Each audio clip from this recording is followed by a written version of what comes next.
about sin is harmful, by the way. I'll probably be back in like 30 minutes, honestly. Yeah. Well, I was probably gonna go check out some other lives, see what's going on. I'm Yeah, bored. you can hop off. But yeah, Shark, good to see you, dude. Shark. Yo, these I events sent you. have- these I events sent have you been two. awesome. I sent you 2 videos on Discord that I hope you look over to give you just to add some information to. I'm not telling you have to change your perspective. I'm just Oh, yeah. giving you new information to add to your perspective. Oh yeah. Do you want to talk about that? So wait, how do you feel about the Charlie Kirk thing? I mean, I think that I think you've created a space where individuals are not safe to talk about Charlie Kirk here, respectfully. wait, why? Because of like what happened with Fredo and like Matthew and everyone breaking out all over him. I think that you enable terroristic behavior. I say this with love. I mean, I'm not. Yeah. fair, yeah. Like, because I mean, like, given Your the, space in this topic is very immature. It's very aggressive. It is not open-minded. It's very vitriolic. I feel that It's yeah. dangerous, right? So like, yeah, if you wanna watch over the videos and you want to DM about it, that's fine. But yeah, I think you enable people who are just as dangerous as the individuals who you claim to fear. It's actually like I think that if you were to think of it like this, right? Yeah. If you were to give the people who you allow in this space the same audience and the same power that Charlie Kirk had, they would do far more damage than he did. I think that's a bit. But no, like I get what you're saying. No, what you're saying is insightful. And then yeah, like admittedly, like I'm not like intending to like we should harm people who like believe this about Charlie Kirk. But yeah, looking at the No, but you as the host are in, like, imagine, just pretend that in this space you had like 100,000 people listening, right? Yeah. And you're the host, and Right. you're letting these conversations happening. You're the reason that they're happening with the context of your space. Yeah, I'm not like stepping in to like stop. You're not people. stepping in. And by the way, you've been doing a great job of putting your foot down. You've been setting boundaries better. You've been recognizing that people aren't listening to you when you're serious. Great work on that, right? Yeah. But apply that to when like, I know that you're disassociating sometimes. You just want to listen to the noise, but some of the noise is literally just hateful, violent rhetoric, while people are pretending that they're not guilty of doing the exact same thing. It's very dishonest. It is very dangerous. And if you want to take this platform seriously and professional, understand, Coco, there's countless people who are clipping people, sending it around, and targeting people. And if there would have been more than 40 people in your live, this isn't just about winning or losing a debate, Coco. Your life could have been in danger from that. Oh yeah. I know that. Do you? Yeah. Then why would you allow that? Why do you allow individuals who are not sharing? Remember, your phrase used to be, let the best ideas win, right? Yeah. And atheism is not an idea, okay? It's the lack of an idea. Individuals... Well, I mean, it depends. I mean, like psychologically, yeah. Philosophically, no. It's the lack of an idea, and it is only when an individual accepts pantheism or naturalism, monism, whatever, that then you can have a conversation about their ideas. But if you allow... Sorry? Or like if someone's saying like I lack a belief in God, then like it's a lack of an idea. But if someone's like saying God doesn't exist, here's my worldview for that. Yeah, that's fine. I'm okay. Yeah. That's fine. An individual affirming the proposition there is no God, now we can have an epistemic conversation, right? Yeah. They're affirming something. But you have made a lot of friends with individuals who just terrorize other people with beliefs while never having or presenting a sincere, consistent worldview. And so they're never held to that standard. So you're letting these people virtue signal over and over and over again about how horrible everybody else is, but their feet are never held to the fire because they are not making a claim. And if they're not making a claim, then what ideas are you presenting? What ideas are you enabling by allowing them in your space?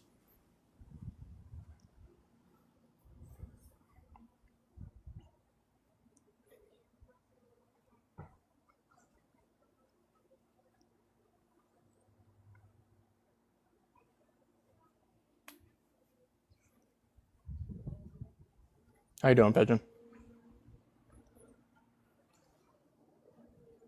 Good, Shark. How are you?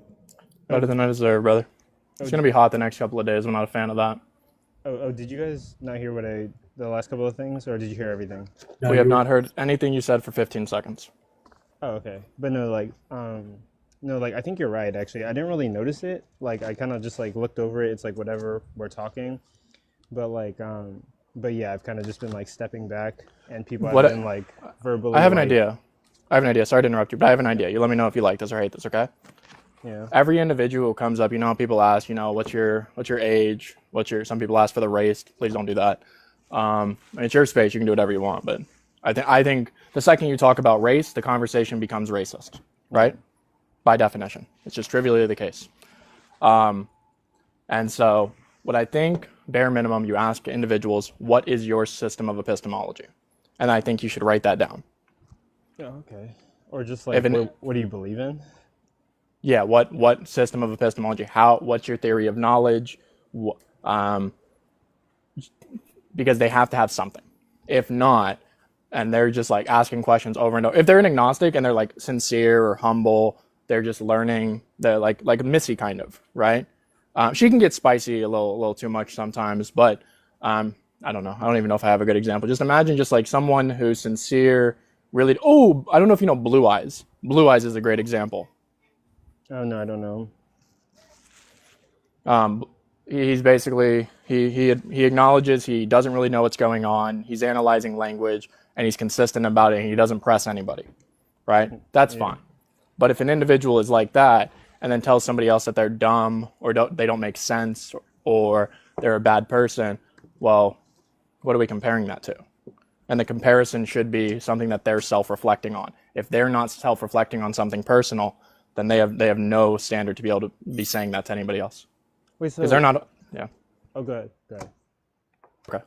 Wait, no. So like, what you're saying is kind of like the French Revolution. Like at first, so like it's like we're sitting here, we're bashing Charlie Kirk, and we're bashing like people who like cry about him, right? And at first, it's like we're attacking the bad guys, but then there comes a point where the table flips, and these people who think you're that the bad guy. Yeah, people are becoming the bad guys in an attempt to attack the bad guys. Yes. And we're becoming what we hate, and probably Yes, even worse than. Yeah, you become the monster. So this is what's happening. And if you take my word seriously, and I think that you're starting to value my words, and I appreciate that, right? Because I value your word, I value my word, and I try to do goodness with that, right? I try to participate with goodness. When you're afraid of a monster so much that you start studying the monster, you learning the monster, because you need to become scarier than the monster. Then you reflect that monster onto others unintentionally. Yeah. It becomes you. And that's what's happening on this space, in your space, on TikTok, in public, in the political sphere. Everybody is acting defensively. They're trying to win. They're trying to dominate. They're trying to terrorize. And it's because of a system of indoctrination, both religiously, socially, politically. The American public education system is an abomination. It commits acts of sexual violence more than the Catholic Church, but that's not discussed. We have to come together and realize that we may be opponents with ideas. Is that the Catholic study? Is that the Catholic study that claims that public schools have more instances of essay abuse than the Catholic schools do? Because the issue is that it's the Catholic churches that have more instances of abuse than public schools. Or are you saying that there's a reporting issue? I'm not sure if it was a Catholic study. I'll have to look that up. But I completely biased Catholic study done by like the Catholic Church itself. Sure. Can we agree that both the American public Catholic only talking point? Can we agree that I'm not Catholic, so I couldn't care less, right? Can we agree that both the Catholic Church... It's on the internet, but it's only a Catholic talking point. Wait, hold on, but what were we going to say, Shark? Yeah. Do we agree that both the public education system and the Catholic Church are guilty of essaying children and falling short of a good standard that is not indoctrination? Both of them. Yes, we can get that, right? No, because there's a big distinction in teachers facing criminal charges and cardinals and what's the one above cardinals? My proposition is both of them are guilty of that. Yeah, cardinals and archbishops, no, in influencing both families and local politicians to make sure that priests are not prosecuted. It's a very So right now, hang on. thing. This is the dishonesty. I don't appreciate this at all. Okay? My proposition has nothing to do with the prosecution. And by the way, Coco, I do not consent to talking to this individual next to me. He's one of the individuals I'm talking about. Yeah, it might Well, get that's okay. spicy. You're the one that took my toy last time. Yeah, F you, Shark. like Coco, he's literally telling you out loud repeatedly he views and treats human beings as toys. Wait, Angry, I'll bring you back later. I do want to talk to Shark. So, like, let me bring you back later. So my proposition is both are guilty of that. Okay, I can even, like, for the sake of it, Pigeon, I can even grant that you might be right. Maybe the Catholic priests, the pastors, whatever they're called, they're not prosecuted enough. Okay, fair. Okay. Cool. So they're not prosecuted enough, but both are guilty of it. Yes? Yeah, both are guilty of it. Okay. So now that we know that both establishments, both institutions are guilty, then we should not be siding with either of these institutions because both are guilty. Okay? What we should be doing is analyzing for the well-being of our children and future children to come, how do we better both of these systems? Can we improve both of these systems? If we just turn them into an enemy, then we can't better them. We're just trying to destroy them. If we're just trying to destroy them, then we are at war. If we are at war, then there is no reason to be logical about this because we're making up the rules of war. If me and Pigeon are at war, Pigeon, let me know if you disagree with this. Pigeon, if me and you are truly at war, there are no rules. The rules are whatever me and you decide, and we don't even have to agree on them. You know, I should have known Correct. this. Wait, hold on. Like, I do know this, but for some reason I forget. But, like, that's very okay. I know that we talked about this. Like, I'm just regurgitating the same thing. But, like, in an attempt to squash my enemies, sometimes I become my enemies, and then, like, people are looking at me and they're seeing my enemies. Yes, when you I hope this is a very difficult pill for you to swallow, okay? But I mean this with love, okay? Yeah. Every moment you told me how much you hated I Wonder, all I saw was how I Wonder treated you. Yeah. And that's based. You became him. Yeah. And But I so mean- if you are modeling individuals who you hate, you're the thing you hate. Interesting. Okay, and then yeah, no, that's based.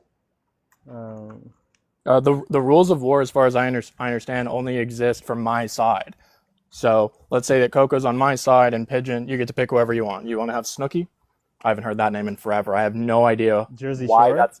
Yeah, I have no idea why that's the name that came to my mind, dude. That's insane. Pigeon, you want Snooki? I'll take Haru. Okay, you can have Haru, right? So, from my understanding, it would only be a war crime if Coco betrayed me, given my standard of what a war crime is. But Haru can't commit a war crime against me. That's his rules.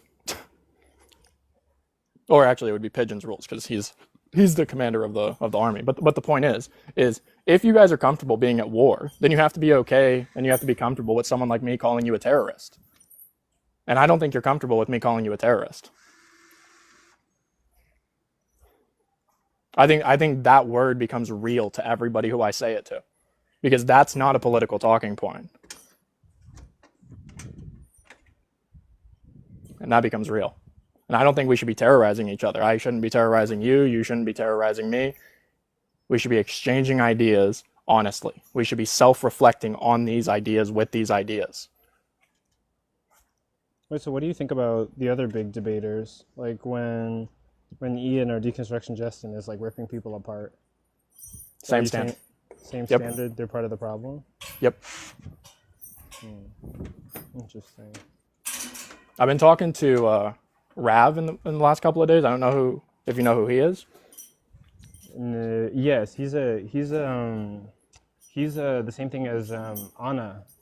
They're what is it called? You got it. But you know, like the word that comes from rabbis. Yep, there you go. I gave you time. Yeah, I've been talking to him. I think he would be someone amazing to have on your platform. Yeah, He is someone who is going to allow people to speak openly, and he's going to be able to provide crucial information to be able to bridge gaps. Um, he has a very civilized kind of strategy,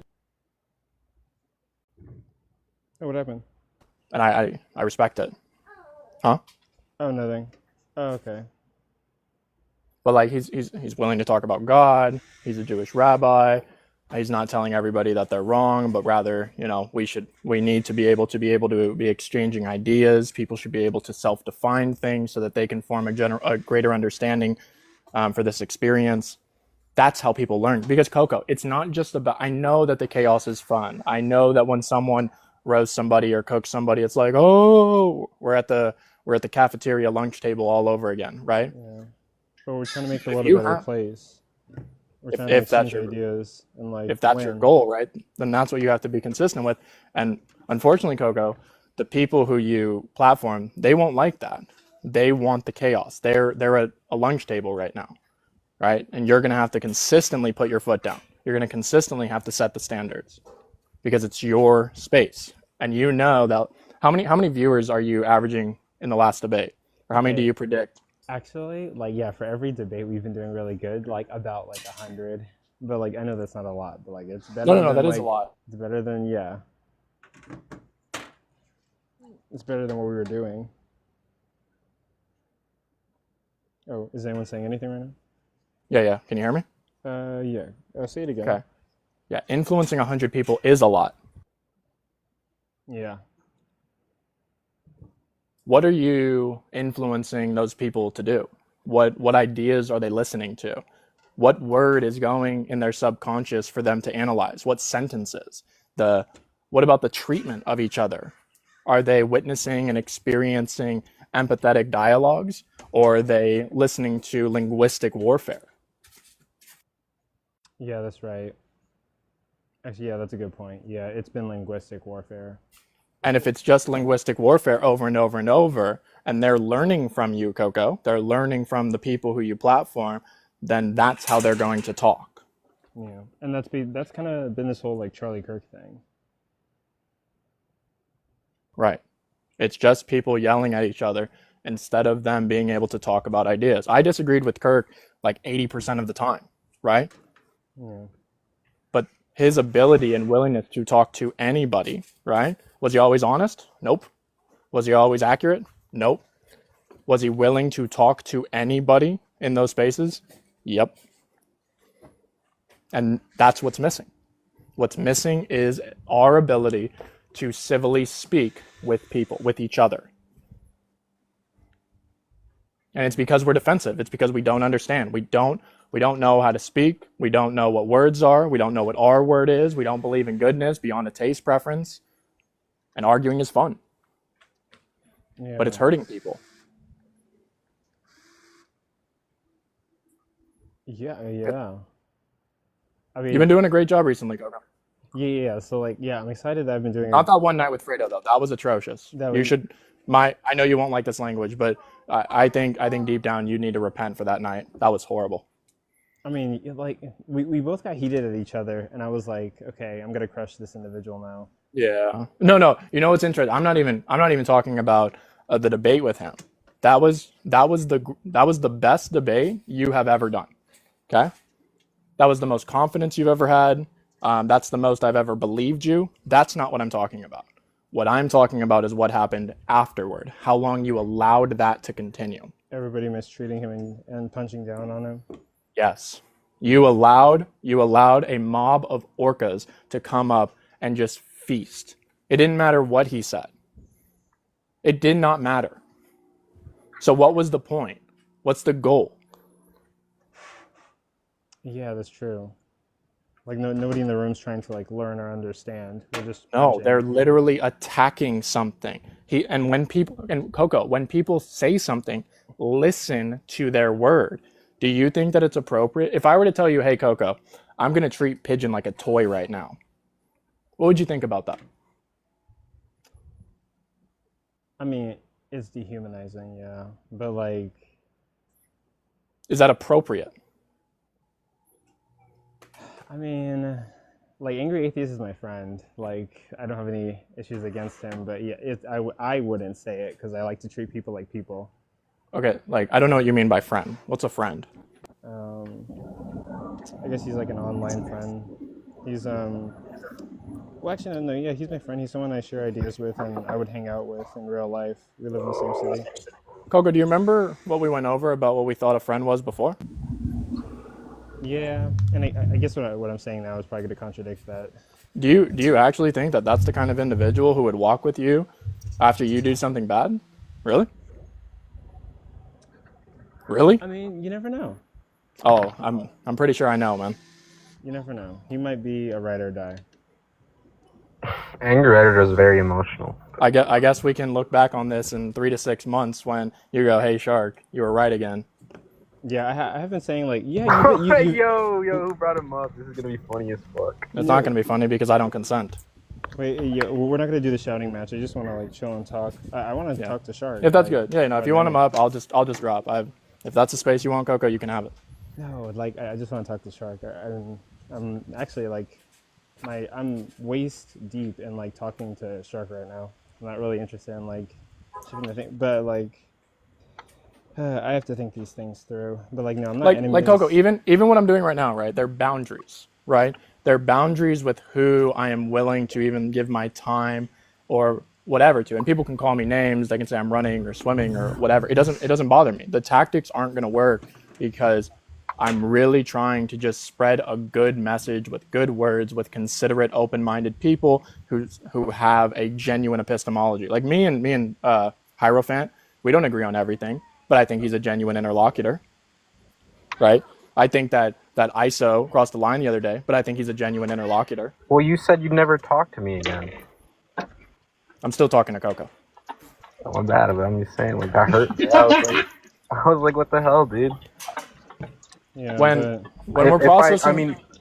Shark, I'm just gonna say, like, when I say that I regret something, I mean it, right? Like, you're trying to I know, man. me. I'm also processing it as well, right? We're all processing it, right?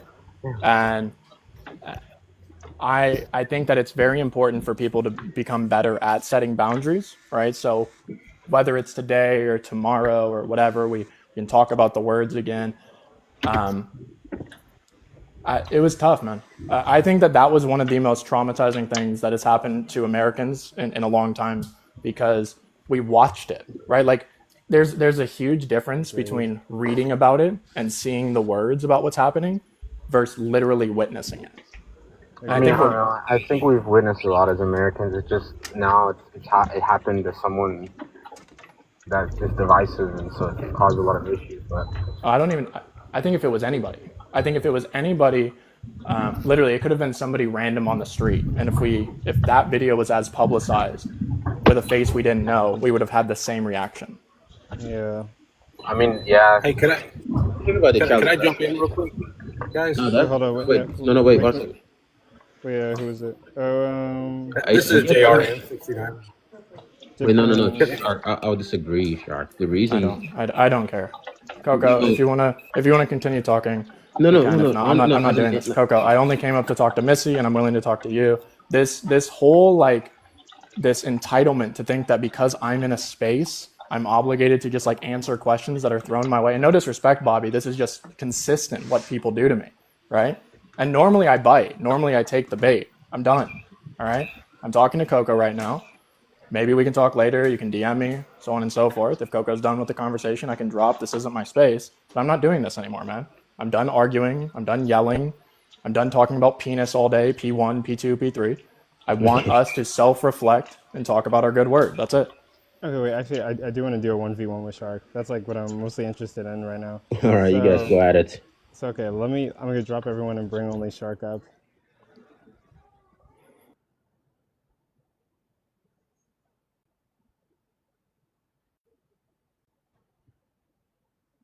Bet. Yeah. But okay, but no. Okay, so actually, like, no, yeah, like a lot of the stuff you've been saying, like, I agree with.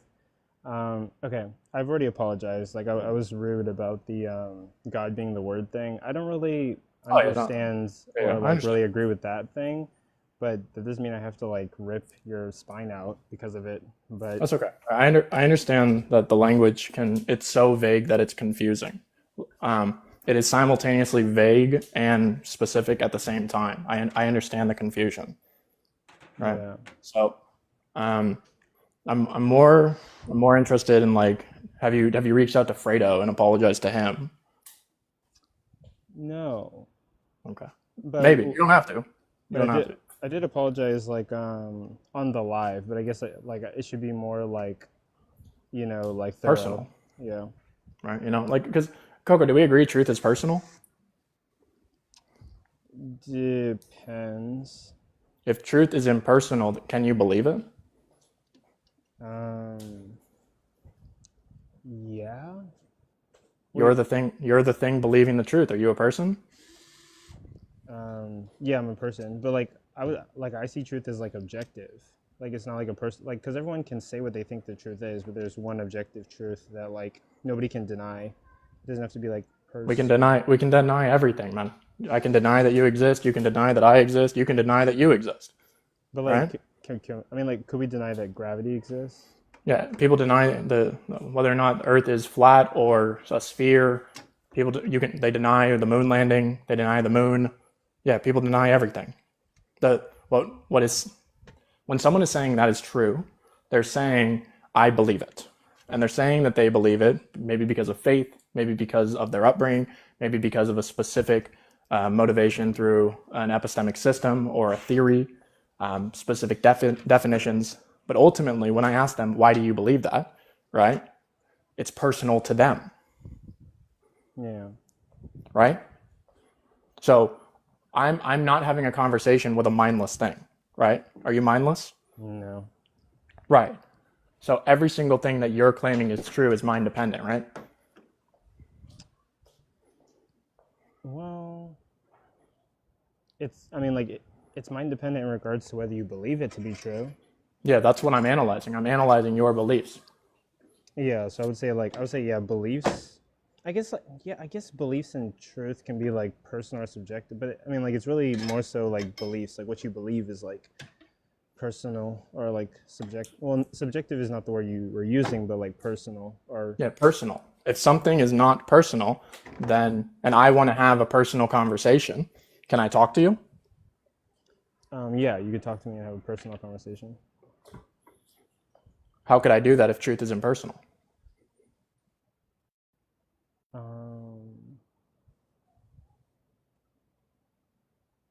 How can you have a conversation with me if truth is impersonal? Yeah. I guess like I can grant that, but like let's say two people look at the sky, and like one person says that it's blue, one person says that it's like red. Are both of them being honest? Yeah, they're both being honest. Then they're both right. Yeah, like I guess they're both telling their own personal truths, but they're like, both being honest. That's the standard. The standard for self-expression is honesty. Wait, so you don't believe like there's something outside of us that's like objectively the answer? Like we're all looking for that objective answer. Like, I think what is objective is a necessary presupposition of meaning. It's connection. Yeah. It's truth with a capital T. It's connection with a capital C. And so when I'm talking to people, what semantic theism is testing, here, I'll show all my cards, okay? Semantic theism is the theory and ability to test if somebody is a liar. Yeah, which like I agree with you. I think that when we have these conversations about God, everybody is using their personal language system, and we have every time. Yeah, we have to agree on like what we think God is, and then dispute that. Every time. Every time, yeah. So if that's happening every time, and every language system is personal, then the individual who you're talking to has to have a language system. If they don't, then they don't even know what they're saying. If they don't know what they're saying, should I talk to them? No, they need to be able to define and like have a belief that they hold or something. Right.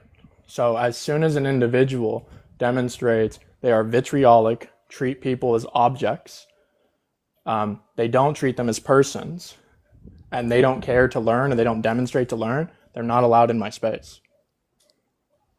And they can think whatever they want about me. They can hate me, right? It is what it is. Yeah. No, that Not makes every, sense. not So- everybody's gonna like you, Coco, right? If you, Oh yeah, I've learned that on TikTok by far. okay, so Yeah, I've come to terms with that. so if you know that not everybody's gonna like you, and how does it feel setting these boundaries? Good. I'm respected now. Oh, that's interesting. Who do you think is respecting you now? I have an interpretation, but I'm curious what you think. But like, you know, like I'm not trying to be like a king. That's not what I'm trying to be. No, I but understand, but just who want do you people think to, is like- respecting? Who do you think is respecting you more? I mean, I don't want to say any names, but you notice how people's character shifts. They're like, oh, he's actually going to kick people from the panel if they're being unprofessional. I don't think that's respect. I think that they are recognizing that, okay, well, that's not going to work, and then they're going to figure out a different way to get around that. I think the person gaining more respect for you, Coco, is you. Yeah, because I've worked really hard and I want people to respect the work I do. Yes, when you respect yourself more, then that is going to be expressed willfully and personally as a representation of you, your goals, your dreams, your ambitions, and the people around you, right? You give people so many chances. It A is lot of chances. an unbelievable amount of chances, right? Yeah. And you let these people come back to spit on you again without establishing a boundary so that it doesn't happen again. Like Tosh is in the comments, right? Let's say that Tosh says something, right? And I don't have a lot of boundaries, but the ones that I do, I'm firm on, okay? And I tell Tosh, hey, that is a boundary. Don't do it again, right? Yeah. And then he does it again 3 days later. What does this tell me or you about Tosh? Not that Tosh did this. I love Tosh. Tosh is my favorite person on this app. It just demonstrates that they're just gonna like wait for a period of time and then try to do it again and try to like sneak past your boundary and do whatever they want. Be aware of that because people are doing that to you regularly. Yeah. And so yeah, like at first I agree with you. I was kind of letting people do whatever they want. And then over time, like I became You've gotten better. Yeah, but Yeah. it's still happening. Yeah, like over time I became ugly, and then like I realized, okay, I need to start setting boundaries, and then Also analyze this, right? You're giving people you can view it different ways. You're either giving people a voice, or if you want to be more specific, you're giving people an opportunity to have their voice be heard. Okay? And if people do not value that, analyze that, take that seriously, and this is why if I was managing your show, I would only let people debate formally. Like if you just want to do the informals off camera, that's fine. But every single formal debate that you have, both parties should have their cameras on. Every time. So that we can see the person. So that we can see their avatar. yeah, like see who they actually are. Well, I mean, like a lot of because that's personal to them. That's the one thing. Like they're not hiding their voice, but many people are hiding their face consistently. They won't turn their camera on during a formal.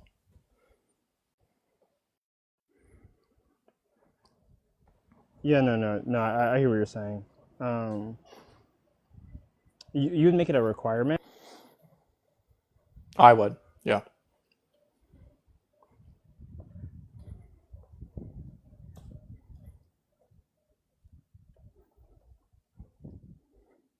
Because people act differently when you can see them.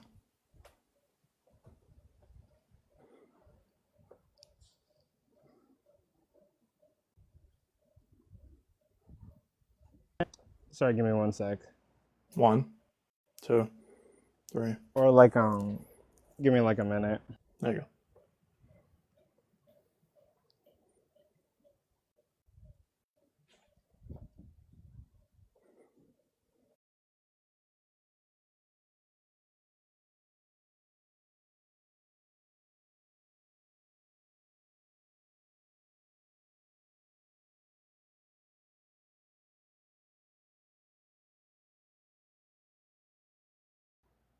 Okay, but yeah, go ahead.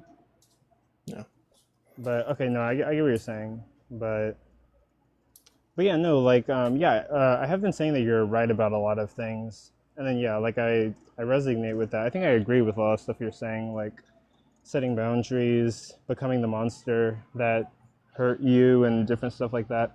And then yeah, like I have been meaning to like reflect on like what do I want this thing to be, but like oftentimes I'm kind of just like I'm coming up with ideas and then just doing what I want and like makeshifting and Frankensteining this thing on the go all the time. But yeah, like sitting down and planning out the next 5 years of what I want this project to be, I'm down to kind of do that. You would agree that it's kind of just obvious that every single person who comes up on your panel, you want them to be expressing their personal truth, right? Yeah. Then truth is necessarily personal. Yeah. That means it's mind dependent. Yeah. Okay. Yeah. Okay. I can agree to that. Like Then we ask them, whose mind is this referring to? And if so, you know how the Christians will cherry pick the Bible? Yeah. Atheists do the same thing, but for different systems, different theories, different philosophers. They just cherry pick. Or I think like what people consider to be the truth and like their journey for truth is like personal to find the capital T. But like people are gonna come up and say, I believe this to be the truth. And that's their personal like truth and belief. And right, but that's all they have. All they have at the end of the day is their beliefs and then a justification for their beliefs if they're a reasonable, rational person capable of that. Yeah, in an attempt to find capital T truth. Right. But if capital T truth is the necessary presupposition of unity and connection. Yeah. Yeah. And individuals on this space are denying capital T truth. Yeah. Well, how so? What do you mean? Because if they were to accept that truth, capital T, then every single person who comes up here is going to be able to express what they think ontologically unifies all of us. Every individual would be able to say that they believe in God, but that they think that God is not self-aware or God is non-intentional, right? And they would say, well, then that's not God anymore. But that's just specific to their language system. If God is just, because when we're analyzing God, Coco, we're analyzing the answer to everything, right? The explanation for all, right? How all of this is possible, right? Yeah. Right. So when we ask them that, if they don't have an answer, then they can't tell anybody else that they're wrong. They can say, that doesn't make sense to me, or I'm confused, sincerely, and they can ask questions. But in order to say that you're wrong, wrong is going to be referencing, this is how I understand it, this is what makes more sense to me. Yeah. Wait here, my phone's about to, can I end the live, but then restart it and then come back and I'll have only you be on the panel? Maybe. Okay, if you have time. We'll see. Cool. It'll take me like 5 seconds. Okay. I'll be back. One eternity later. But yeah, welcome back. Okay. But no, yeah. So I get what you're saying. So yeah, like so like, and I think what you said about like having wait here, hold on. I think what you said about like having a worldview is a good thing, and I've been sort of working on building a worldview. So I got like pieces, right? So like I'm a moral subjectivist. I'm agnostic on the God claim. I appeal to phenomenal conservatism. And so, like, you're saying that, like, everybody's going to need a grounding that's going to ground everybody, right? They would have to believe in absolute identity or absolute connection. Yeah. So couldn't someone just, like, have objective reality be, like an axiom that they appeal to? Sure, but then I would just ask them what reality is, and that's just going to conclude in them agreeing with an eternal, immaterial, constant, unchanging, absolute identity. They would probably deny that it's self-aware. They would probably deny that it's intentional. But okay, a Mormon's going to deny that God is immaterial. Mormons believe God is material. Okay, Muslims believe in God, but believe that God is not three persons. The Unitarians believe God is one person. The Trinitarians believe God is three persons. The ADS believe that God is good. People who are non-ADS say, no, God is not reduced down to goodness. Right? Like, no matter what, we are talking about what we think reality is at a grand absolute level, and then analyzing what we think the properties are. Wait, so okay, so you're saying like, so somebody could assume that like reality exists, objective reality exists, but then there's going to be like some kind of identity that's like, Reality is the identity right here. yeah, reality's the identity that exists, but they don't have to appeal to a god. They just have this identity that They're just not calling it God. Yeah. that's immaterial, that's grounding everything. Okay, and then I see what you're saying. And they're just changing the property set. They're changing what a rose is a rose, no matter what we call it, right? A rose by any other name is just as sweet, right? Say it again. A rose by any other name is just as sweet. A rose by any other name is just as sweet. Yeah, it's the same thing, just different names. It's the same thing. So if I say God and you say universe, and what we're talking about in the grand scheme is the explanation for everything, or what is sustaining life, or the greatest possible explanation for all of this, you say reality, I say God, you now have the burden, if I have one, to explain what reality is and how that makes more sense. Or neither of us have a burden, and we just keep living our lives. It's just an axiom. What God is, what that identity thing is just an axiom. Right, but the individuals are denying. Brother, I know this is going to be tough to hear, but this is what Darth Dawkins is saying, man. This is why, like, I can't stand how he treats people, right?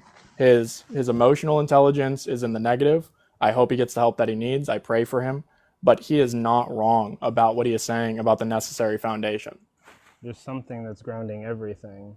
Yes, and what Tag is saying is, give me a better worldview. If you go and you go listen to Jay Dyer, he's also not the nicest person, but he's saying this is the only explanation that makes sense. Prove me wrong, and to prove him wrong, you have to present a better worldview. Yeah, and when the atheist doesn't do that, it proves his point. Yeah, but also like whenever they say like every other one is wrong, I guess like they have a burden, but the atheist. No, that's the challenge. Okay. Have you ever seen Prison Break? I think so. Great show. Oh, you would know if you've seen Prison Break. At one point, they're in a prison, and if you have any beef with anybody, you throw down a chicken foot in front of them, okay? Yeah. And that means that we're going to fight to the death, okay? Yeah. Jay Dyer and the people who are running Tag are throwing, excuse me, they're throwing a chicken foot in front of you, and then you're refusing to fight. Imagine, okay, me and you are in prison, okay? Yeah. And I throw a chicken foot at your feet, okay? And you say, look at this stupid guy. He can't even prove he can fight. And I'm looking you dead in your eyes, and I'm saying no one can beat my ass. Yeah. And you look around at the crowd. Can you visualize this? Because I think this is a perfect example. Okay, me and you, we're in prison. I throw down a chicken foot, and I say no one can beat my ass, including you. Okay? And you look around at everybody else looking at you, and you go, look at this guy. He can't fight. He can't prove that he can beat everybody up in here. Yeah, so I get what you're saying. So whenever they're saying like, my grounding is God, nobody else can ground their worldview, yeah, they're challenging you, and like it's kind of cowardly to like point back and be like, justify like your worldview, but at the same time they're making a claim and they're not justifying their claim. No, they are willing to justify their claim, but you have to be willing to fight back with an equal weight view. Yes, you can't. You're not showing them you can fight. You're showing them that you're too disabled to fight back. And if they punch you, then they're just beating up someone who can't fight. Wait, yeah, good play. Wait, I mean, yeah, checkmate. Yes, that's Tag. Yeah, but I mean, yeah, no, yeah, I realize this, but also like I'm re-realizing this now. But also, doesn't it suck? Yeah, but it's like, yes, you need to like present something to fight back, but it's also like they can't justify their worldview. They're asking everybody else to justify. Okay. I'm the only one in the prison saying I'm willing to fight, and fighting here is going to be like more insane than it needs to be. But it just I'm willing to play I can beat everybody in here in a game of chess. Okay, and it's an invitation. It's an offering, right? It's saying, someone come tell me something better. Better, yeah. Okay, and then, I mean, like, I don't. And the atheists can't do that because atheism is epistemically empty. Depends. You don't think like even the best atheist that we can find, like someone rivaling William Lane Craig, couldn't like present a I worldview would. against I it. think that if I were to talk to Alex O'Connor within 1 hour, I would get him to concede that he believes in God. Or Matt Dillahunty, or like if we go down the No, list Matt Dillahunty is too dishonest and too angry. I don't think that he would get past 30 minutes with me. Oh, okay. Like I admire these people. I'm not gonna like badmouth them on my live. I'm not bad mouthing him. It's like the amount of people who I've talked to who have said that they used to watch the Atheist Experience, and then after watching it for a couple of months and listening to it, they realized that they became angrier people is alarming. Okay. Okay, no, that makes sense. So yeah, like, whenever when people are running tag, they're throwing a chicken bone down and saying like, I have a worldview. I'll try to justify my worldview, but can you present a worldview and justify your worldview? Justify according to what? So let's just pretend. Okay, let's say that I'm running tag on you right now, Coco, and you say prove it, and I say according to what standard? Is that where you appeal to some kind of universal like? No, I'm asking you, Coco. So let's pretend that there's nobody else in attendance right now. Okay, you're telling me to prove it to you. Okay, how do I do that? You'd have to establish a standard. What standard? A standard for like logical inference rules, laws of logic, or something. According to whose system? Both of us in the conversation. My system is already satisfied. I have proof of this. So whose system is incomplete and needs proof? I guess me that's asking, but like you. So like whenever I'm asking for you to like prove it, right? We both have to agree on a rubric that we're both going to walk through. And the atheist will never agree on the rubric. They never agree on the rubric. It would just be. They will never agree on the rubric. Okay, so give me an example of like what a rubric would be. Establishing what will satisfy whatever is going. Like if I give you a system that is analytically consistent, is that good enough for you? Analytically. It's true. Yeah, I can prove God by definition.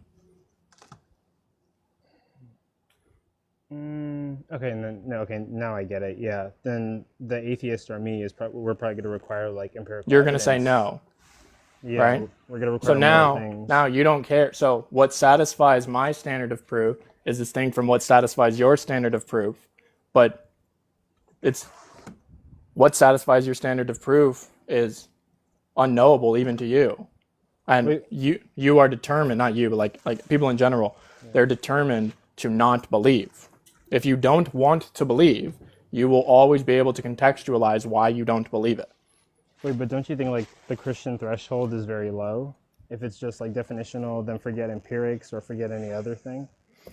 No, I think that my standard is specific for me. Tosh's standard is specific for him. Missy's standard is specific for her. And if you're saying that you refuse to analyze the context and specificities of what proof is to you, I don't think that there's proof that you can be reasoned with. So like every atheist or person that says that they're open-minded about God existing, they have to come up with like, what would it take for them to believe in God? But if there's nothing, they're going to be forever skeptics. Yeah, because there is the proposition concludes nothing is proof of God. Proof of God does not exist to them. Well, actually, like proof is even about like I don't even use the word proof. Like I would say like we're playing. It would just have to like happen to them. It would just have to fall into their lap. Or like, it would have to. I guess. So like no, you're right on the proof thing. Like I'm conceding there. But I think that the conversations we have online, it's not so much about proof. Anyone who's asking for proof is kind of dumb. I don't think we could ever prove it. It's more a probability game. But so the atheist still needs to ask the question, like, what would present a high probability that would convince me to jump into this worldview and accept it? Yeah, if you recognize that, here, we'll just do this. If you recognize that the greatest or only way that humans ought to be communicating rationally is with words that they self-reflect and truly believe are good, then that would be step 1 through step 5 of believing what I believe. By the way, I made those steps up. I have no idea if it's 1 through 5. I'm just saying, like, baseline, first 5 steps you believe in. If you deny that, then I question how you speak and how you communicate. Wait, say it again. When individuals are talking, they ought to only be expressing what is personal and honest to them, with self-recognition and reflection that what they are saying is something they believe is good, truly good, both short-term and preferably long-term. Yeah, I think everyone agrees with that. They don't agree to that. They don't care. Not only do they not agree with that, they don't even understand what I'm saying when I say that most of the time. I ask people, what's your good word? And they say, what are you talking about? When you say what's your good word, it's like, what do you believe? What's your epistemology? Yes, I'm asking them, when you say a word, are you attempting to say good things, truly good things? Or are you just saying random things that you're not actually analyzing the goodness or badness of it? Are you consistently saying words you believe are bad? Or words you believe in? Yeah, individuals are expressing words they don't even believe in.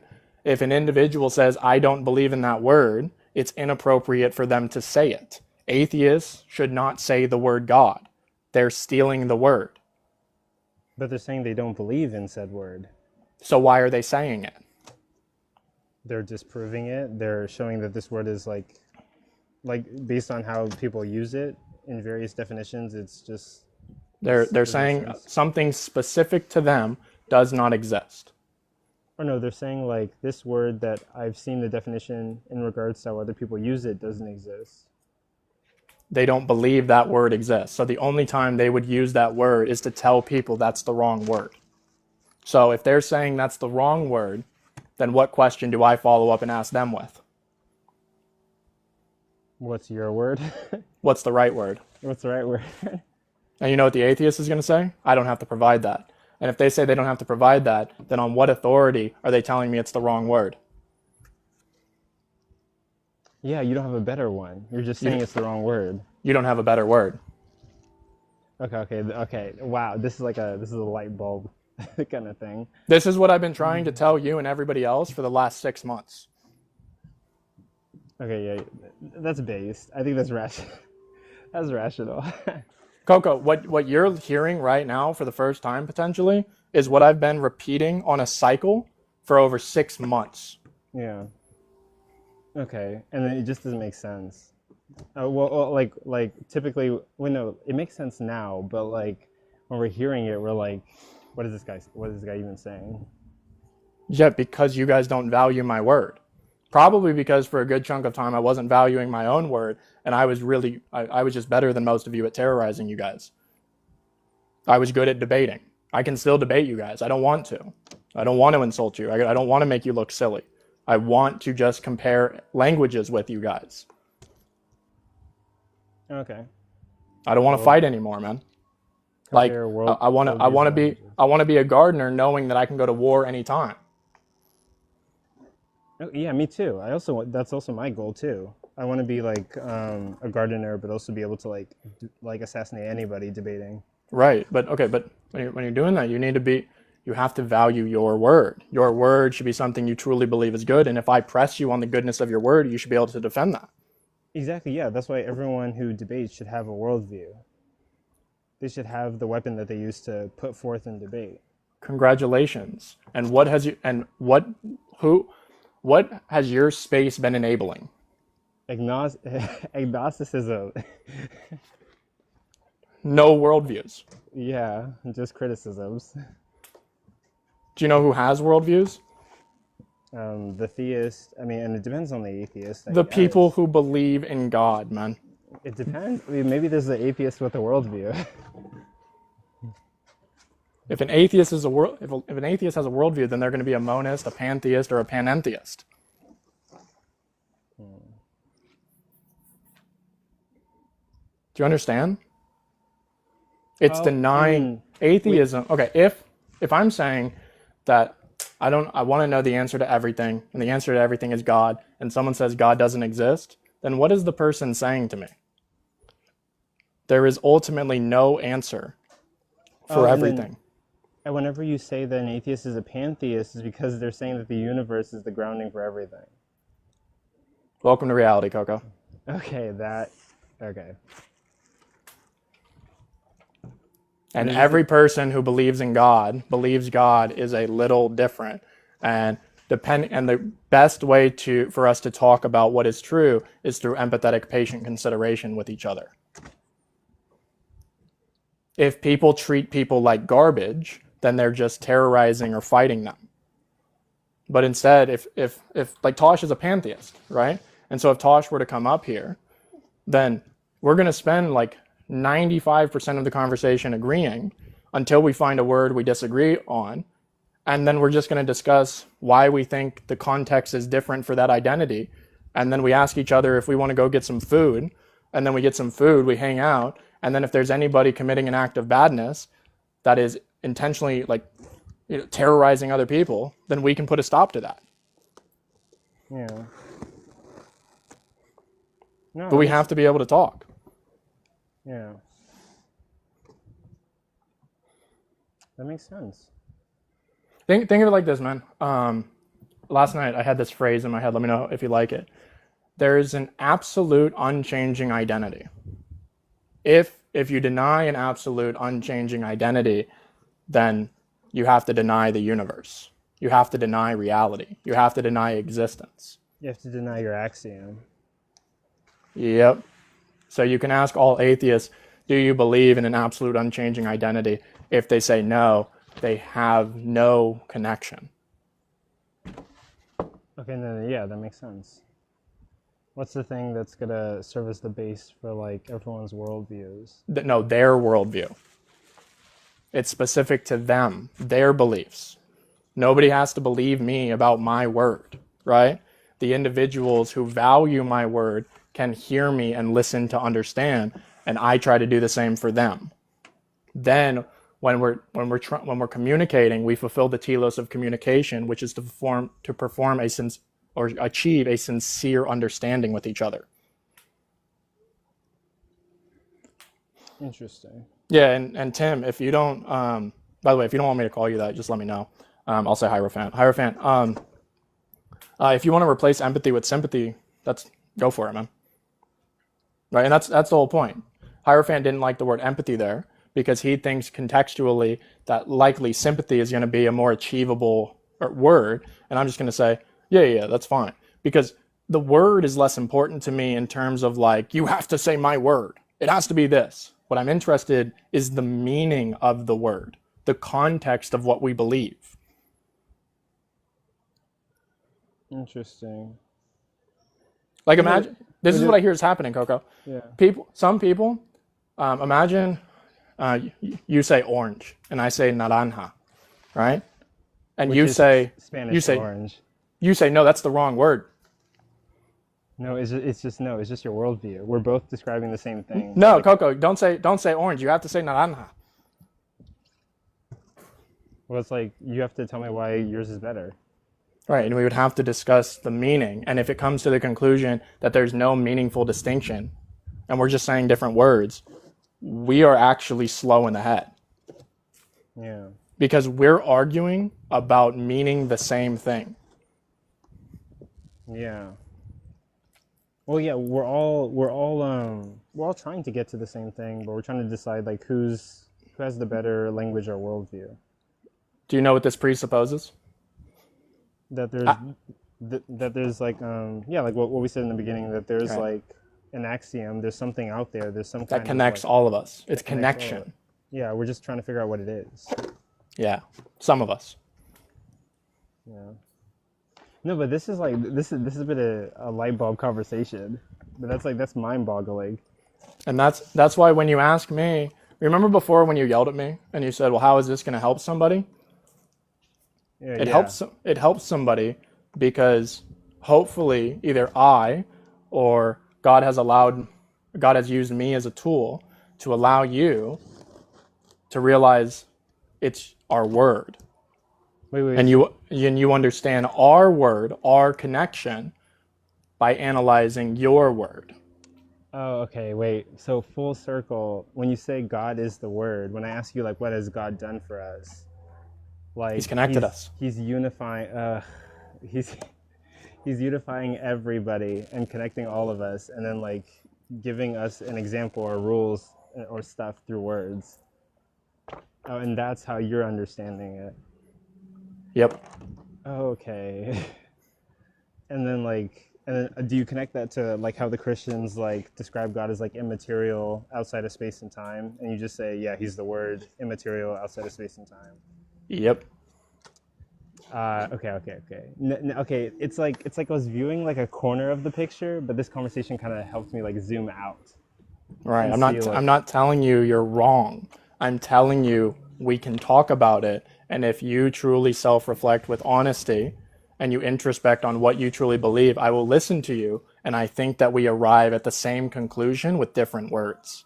We're all describing the same thing with different words. Yes.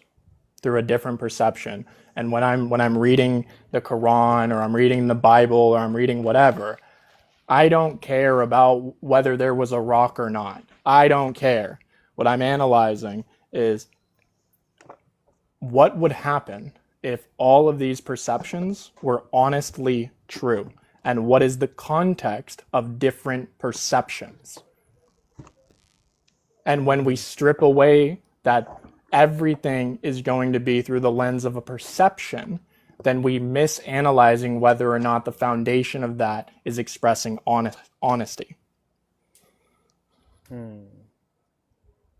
Okay. Wait. Do you ever say you never say someone's worldview is wrong? No. You just say that they're doing a bad job labeling everything. I don't even know if I would say bad. I would just say, like, my goal, if I do say that, then it's just like a moment of like weakness or me falling short of the glory of God, which, remember, is ultimate, absolute, unchanging connection, right? If I'm failing to connect with somebody, that's evidence I'm falling short to connect, right? Yeah. An individual who doesn't desire connecting with me, it is inappropriate for me to attempt to connect with them, right? An individual who is attempting to just talk to me to try to tear me down, right?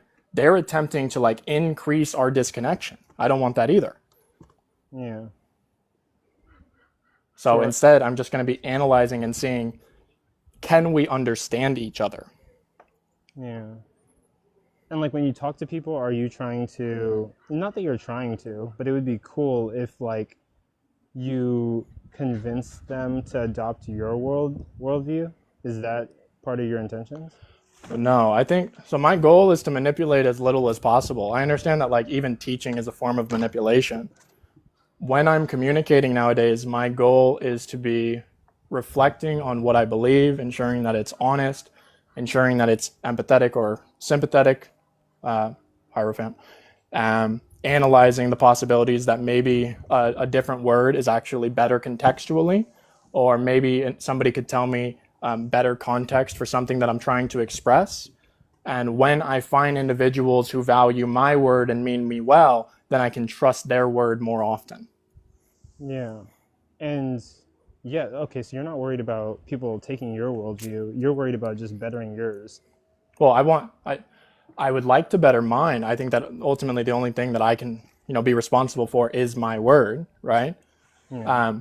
And when I'm talking to other people, I hope that I'm saying good things that hopefully are loving to them, because I think that love is willing the good of another. And so if you mean I'm trying to convince you to be better or good or to participate with goodness, yeah, I'm trying to do that. Okay. And I'm doing that, but I have to hold myself to that same standard. So if you see me not acting in a loving manner or screaming at someone or belittling somebody else, you have the ability or permission, opportunity to message me and say, hey man, are you okay? Like maybe I'm sick. Maybe something bad happened to me that day. I think we're all sick, but like maybe I'm having a really bad day. And then through you self-reflecting with me and giving me your honest perception, and I value your word and you're sincere with me and you're not just trying to tear me down or build yourself up, then I go, yeah, man, you're right. I could have been nicer. And then I could reach out to them and try to mend the bridge and apologize to them. And that's evidence of repentance.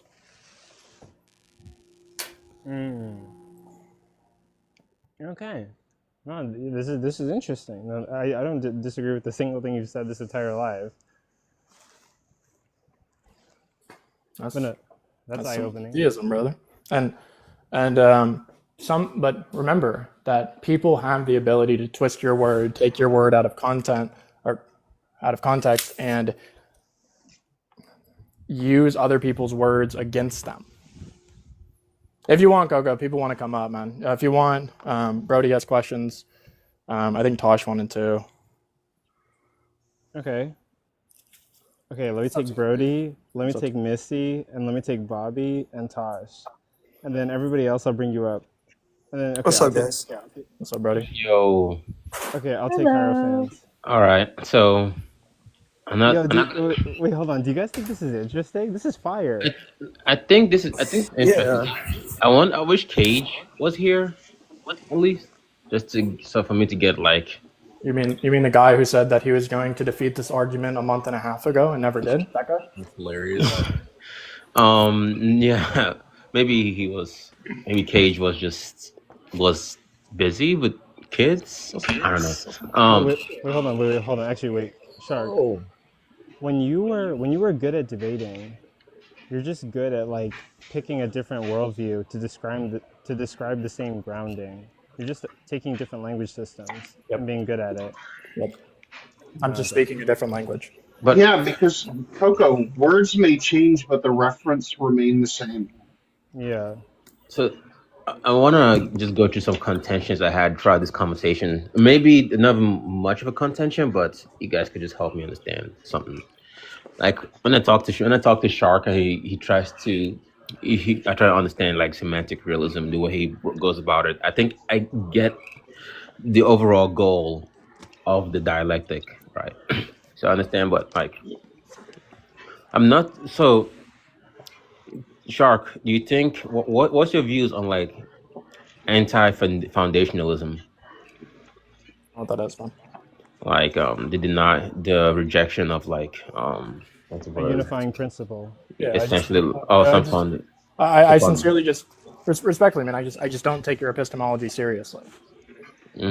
Because you're speaking and you have nothing to ground everything that you're speaking. You don't. Yeah, you're denying absolute connection. And if you're denying absolute connection, you're undermining the fact that me and you are absolutely connected right now. You're denying the absolute connection between me and you right now. It's gibberish. Right. So when I'm having this dialectic, right, I'm assuming that me, Coco, we're trying to understand truth, right? Yeah. And I'm gonna borrow some quotes from J. Mike.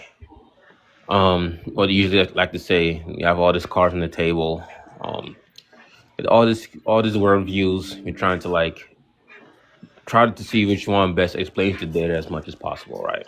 Yeah, like we're all trying to get to the same place. But if you deny that there's not even that place, then like what's the point of having the conversation? We're talking to get nowhere.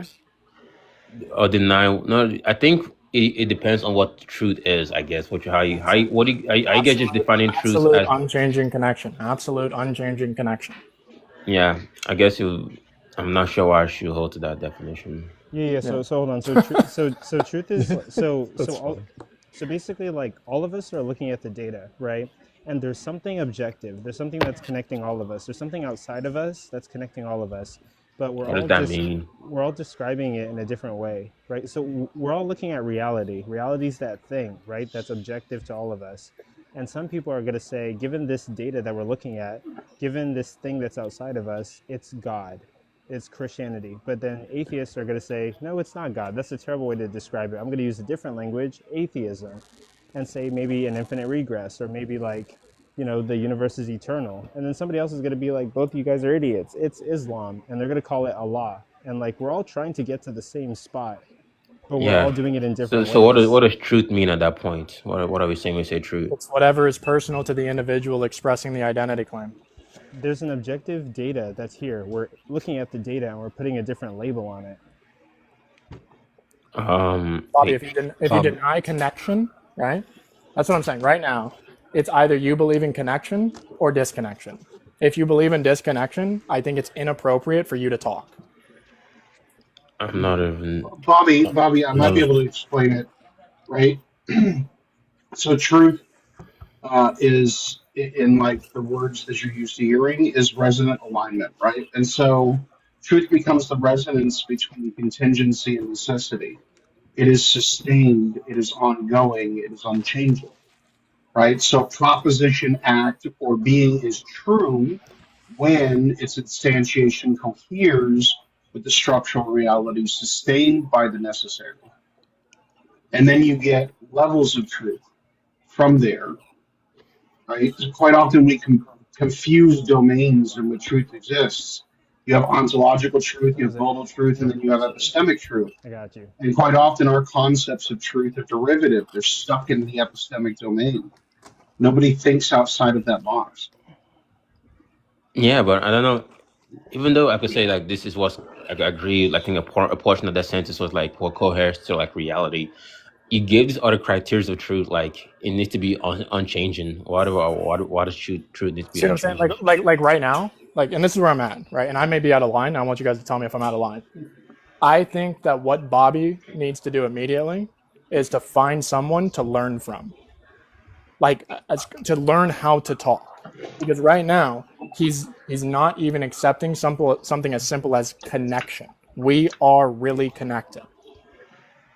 Yeah, I mean, I would agree. I'm not too sure. Hold on, That's Bobby. intelligibility. Wait, Listen, Bobby, intelligibility demands. But that's what I'm saying, Bobby. That's what I'm saying, right? Coherence. You're not denying God, Bobby. You're denying that the literal things you're speaking to right now, you're connected with. Can I weigh in really quick? Yeah, go. Hey, can I make an? Hold on, someone else is talking. You can wait. I want to let you guys up because actually, you guys... you wanted them up? No. Well, they wanted the request, but like this is how I'm going about Tosh had it. a question. Right? No, Tosh wanted to say something. Let's keep it to us for now. We'll bring up people later. All right. Bobby, do you remember the conversation we had about why I'm a pantheist? Was some psychological reason? No, not just because it's a psychological. Oh, because your definition of God too. Yeah, and specifically as to why that definition came to me. Actually, no, I don't know why did that definition come to you? Because I guess it made sense. It met the criteria, I guess. It met a criteria, but it's specifically about truth. So, like, okay, in terms of objective versus subjective, right? Even just within science, what do they mean? Honestly, I'm not too sure how science is used subject. I don't think science, at least maybe natural science. So no, like even in the scientific method, right? When conducting an experiment, right? There's an objective, right? There's an objective claim that is happening within this, and we're trying to seek objectivity through subjective viewpoints within the experiment. And we come to an objective statement within science through the subjective. I'm not too sure that's what like when we test hypothesis, that's what we're doing. That's we're exactly what subjective truths. Bobby, I mean, I learned this throughout like biology. I learned this throughout physics. I learned this throughout different types of sciences. This is how we conduct experiments: is we use subjectivity to find an objective. What is subjective? Sorry, what do you mean by subjectivity there? Wait, Tosh, wait, you're totally right. So wait, Bobby. So like, there's like this. Okay, like hopefully I don't mess this up, but there's like this capital T, right? We're all sitting at the table looking at the data. There's some objective truth, and we're using our subjective truths to get to that objective truth. Like the Christians are looking at the data saying it's the Christian God. That's their subjective truth. And then atheism is another subjective truth. Oh. Exactly. Okay. Wait, is this like the blind men feeling around the elephant thing? Yeah, but I'm not. When we're talking about the physicists, like looking at quantum mechanics or something like that, are you saying that they have like this presupposed worldview which they're testing some of? Yeah, exactly. So like whatever data that they're coming or that they're bringing up, right? They're trying to make an objective claim based off of that data, based off of all the different subjective data points that they have. What? ISO. Yeah. What is happening? ISO. That's what I'm saying, Manny. Damien. Wait. Maybe this might be. What Bad, I do was you? going to McDonald's, bro. What do you? Let's not get too rowdy. Let's try to keep it. No, like Manny's cool. Manny's cool. It's just funny. Sorry, Coco. So remember we talked about before, right? You set a boundary, and you consistently affiliate with people who don't listen to you. Your words were, "Let's keep it just us right now." You remember that? I didn't bring up Manny. Whoever did. Someone else did. But hey, I'm not saying it's you. I'm saying me and Coco just talked about that. Right. But anyways, I think, Manny, when we have these conversations, I'm assuming that the reason we have these conversations is because we're trying to understand. No, Manny what's was just likely to ordering be. McDonald's. Oh, sorry, Shark. Say what you said again. I'm in and out through work. Yeah, like when we're having these conversations, Manny. Only keep us up here, and then somebody else brought them up. Wait, yeah. I guess yeah, I kind of only wanted us up here, but then someone brought up ISO, which I'm Just okay remember, with ISO. when you say, listen, man, when you say words, do you want your words to be implemented in reality, or do you just talk to make noise? Damn, just make Shark a mod and let the nigga kick me, bro. Fuck. Wait, Coco. I don't think. Oh my! It's not about it's not about kicking you. It's respecting Coco's words. He set the standard, not me. Force, you just got mod powers back, and this is what happens. Coco, what is a boundary? Remember when I showed you? What is a boundary? Love you, Forrest. It's a line you don't want people to cross, I guess. It's a personal rule. That part. A boundary is a personal rule. I will not allow you to treat me this way because I have set that boundary for myself. So it is my responsibility to remove myself from anyone or any situation and reinforce my boundaries. If you don't reinforce your boundaries, people will walk all over you because your boundaries mean nothing. It's like the boy who cried wolf. Yeah, I don't have a problem with ISO being up, right? Yeah, I don't think anything wrong. Right, that it was happening again, right, Coco? This is happening consistently. Yeah. So I said I only wanted us. Someone brought ISO up, and I like ISO, so I kind of just mentioned. Yeah, I think there's nothing wrong with Manny. Is not gonna be he's not gonna start the purge. At least I'm not. Because they're missing the point. It's not that.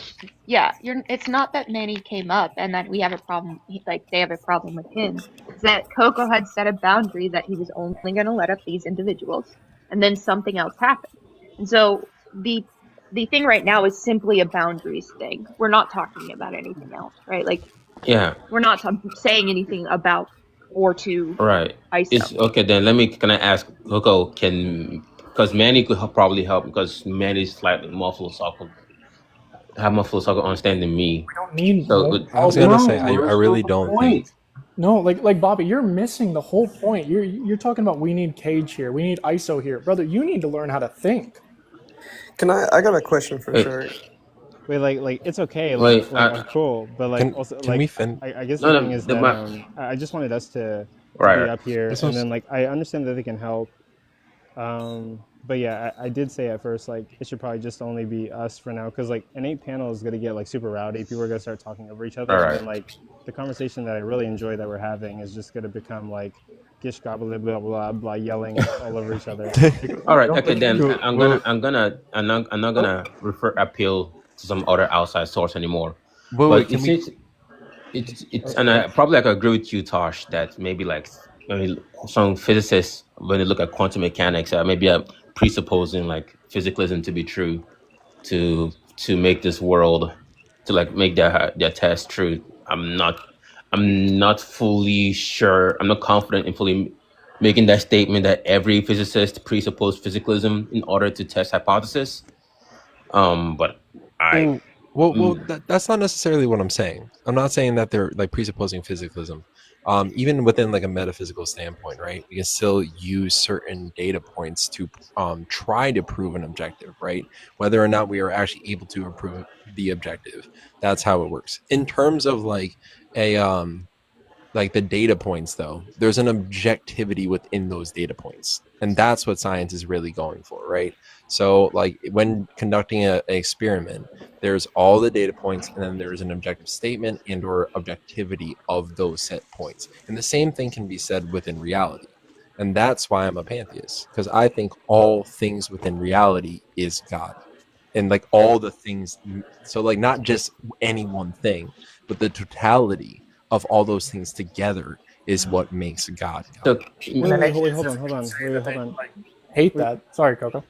Wait, Tosh, you're just saying objective truth is God. Like all of us, our sensory That's just data, a everything proof is that. God. Wait, that's yo, light bulb. Wait, what? Yo. Yep. No, because listen, like Yeah. I'm just not gonna. you suffer modal collapse within a Okay, that pantheistic model. might be an issue for No, you, you don't. right? Okay, listen, it's happening again, right? Now, you might believe that there's a modal collapse because of specific context, but then you would also have to agree that there may be a context that we're all unfamiliar with, which actually fixed the issue that you think exists, and so that results in Tosh's position being fine, right? Yep. If we just focus on consistently trying to contextualize the wrongness based around our fallible interpretation, we're stuck in just a cycle of saying you're wrong, you're wrong, you're wrong. Okay, sure. Can I stop that's you why right it's a there? belief. I don't understand what is being said anymore. If everyone is just kind of right. Everyone is kind of right if they're being honest. Exactly, and that's why there's a lowercase t and a capital No, T like within truth. well, okay, Can I say something? can God exist and not exist? Who's true there? Like, No. how we both right then? Well, no, we don't even know what you mean by God. No, see, this is the problem.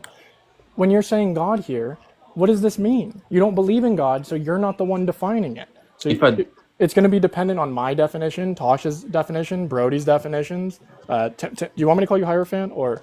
You can call me Tim. I don't care, man. Okay. Yeah, Tim's definition, Missy's definition. Who are you talking? I'm gonna say I'm gonna borrow your words, right? I'm not gonna say something that unifies all tens, but I'll just call that. Oh yeah, okay, connection. Okay, absolute. But I don't know if I call that God. I call that some quantum fluctuation that's mindless or whatever. No, hey, Coco, do you remember Naranja? Yeah. So Bobby, that's the thing. You're calling it something different, but everyone here sitting at this table is trying to get to that same thing. We're just calling it different things. So Exactly. what are we saying anymore?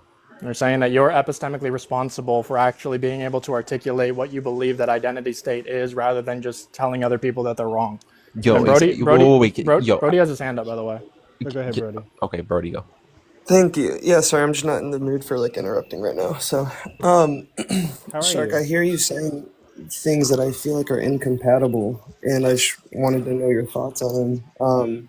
So earlier you were saying how you don't say anyone's worldview is wrong. When you do that, you're failing to connect, and failing to connect is falling short of the glory of God. I just think it makes them more defensive. Well, that might be true, but it seemed the reason you were giving earlier was that doing so would be falling short of the glory of God because you're failing to connect. Yeah, so let's say that I believe that somebody is doing something really, really wrong, right? What I would want to tell them is, rather than saying you're wrong, I would want to say things that I believe are honestly good and true, such as, like, let's say that someone is an H addict, right? I would want to protect them from that. Maybe they need education about it. Maybe they need shelter. They need help, right?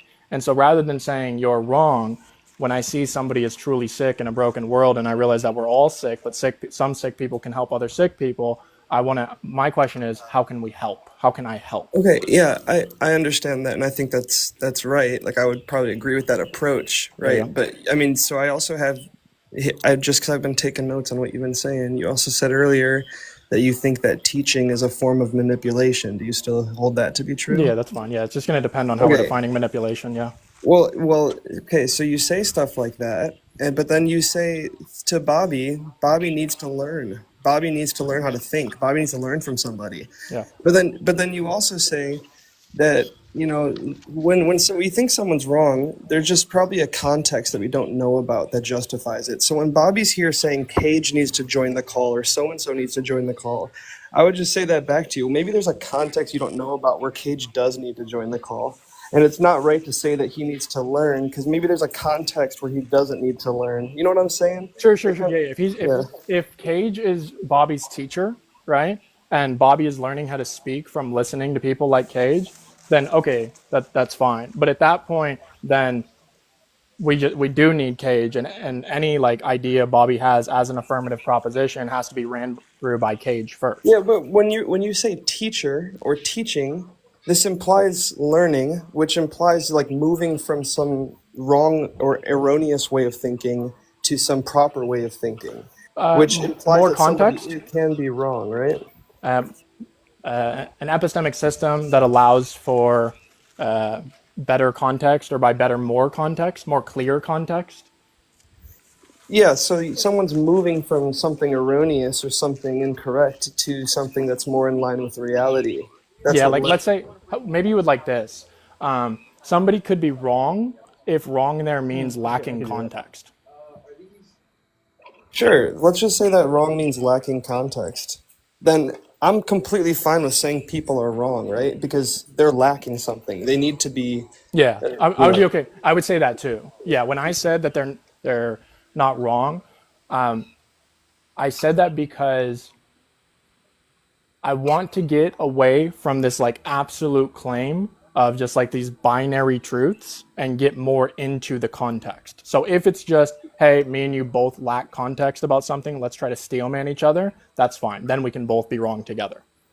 Yeah, okay. I mean, I think that definitely clears it up, and I think that answers my question. Then, Shark, would you say that when Tim was trying to correct Tosh? Thank you, bro. By the way, Brody, thank you.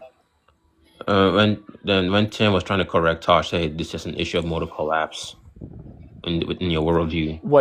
My response to that was that I felt that, and if I'm out of line, Tim can let me know, it felt more aggressive than necessary.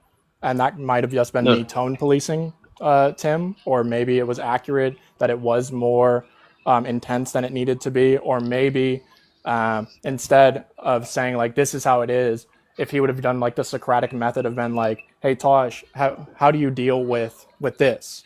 Because maybe Tim just lacks the answer to fix modal collapse, and maybe Tosh has that answer. Right. So when I say something like, I think Manny or Cage will be very substantive in this conversation too, because I'm assuming when we talk about true, like I'm not too sure how we're going about this definition, but we're trying to understand what's true about like all things and reality, and maybe it's possible that all truths are knowable, right? But when I know the idea is to like meet in some kind of middle when we're having these conversations. At least that's what you're trying to do.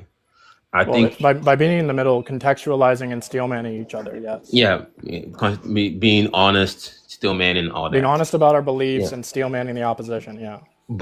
And not treating the other person as an enemy. Do you think it's fair to say the atheist doesn't have a worldview, or if they do, they're no longer an atheist by your semantics? Well, I'd say 80%. I would like to say atheism is a worldview, but 80% of them say that it's not, right? And so 80% of the time that I'm talking to them, no, it's not a worldview for them. And so if I'm trying to have an epistemic conversation with them, I have to figure out, are you a naturalist? Are you an idealist? Like, what's going on? That would be the worldview. Yeah, it would be something. It would require some kind of system for them to talk to me about if atheism is not affirming God does not exist. But would that make them a theist? I forgive you those worldviews. Would that make them a theist in your eyes, or just be semantically by your semantics just make them theists? I think that atheism is just like a fog of being unaware of absolute connection. So if someone just, I guess I'm not sure what absolute connection is here, but it seems that every single thing that relatively exists, all the planets exist by something that everything is connected, right? You probably call that like universe, existence, reality. That's what you think God is. If that's what you think. Infinite regress of like this like. Well, no, bigger than that, because you believe that something is sustaining the causal chain. Because they're not just caused by each other. Something is sustaining that causal feature for all of the things that are caused infinitely. Even if that sustainer has something sustaining it, right? It goes on. That's not. I don't think it's anything wrong. Any logical contradictions with that kind of world, with that kind of idea. There is still a unifying principle. There's still an absolute unchanging connection. You see, this is the bit where I actually need someone else to like help me understand if that's true. But if there's not absolute connection, then anything that you believe in is in a state of real disconnection. If you're saying it exists in a state of real disconnection, it doesn't exist. Yeah. Can I jump in here? So to add to that, to piggyback off of it, right? In terms of philosophy, right? All the historic like philosophers that we are literally piggybacking on, stealing from, that's what I'm saying. This conversation has happened so many times before us on TikTok. It is all the same thing, right? We're all just talking about reality. We're all talking about that interconnection, even back to like the most ancient freaking like religious standpoint, which is Hinduism, right? It's the Brahman is the exact same thing, right? This interconnected viewpoint of like quote unquote God. So no matter what, we are still talking about reality. We're still talking about that connection. And the more that you disconnect from it, right? The more that you go away from that ideology, like through atheism, the more that you start denying yourself, the more that you deny reality, and the more, in my opinion, you start denying science and or the capability of further understanding through science.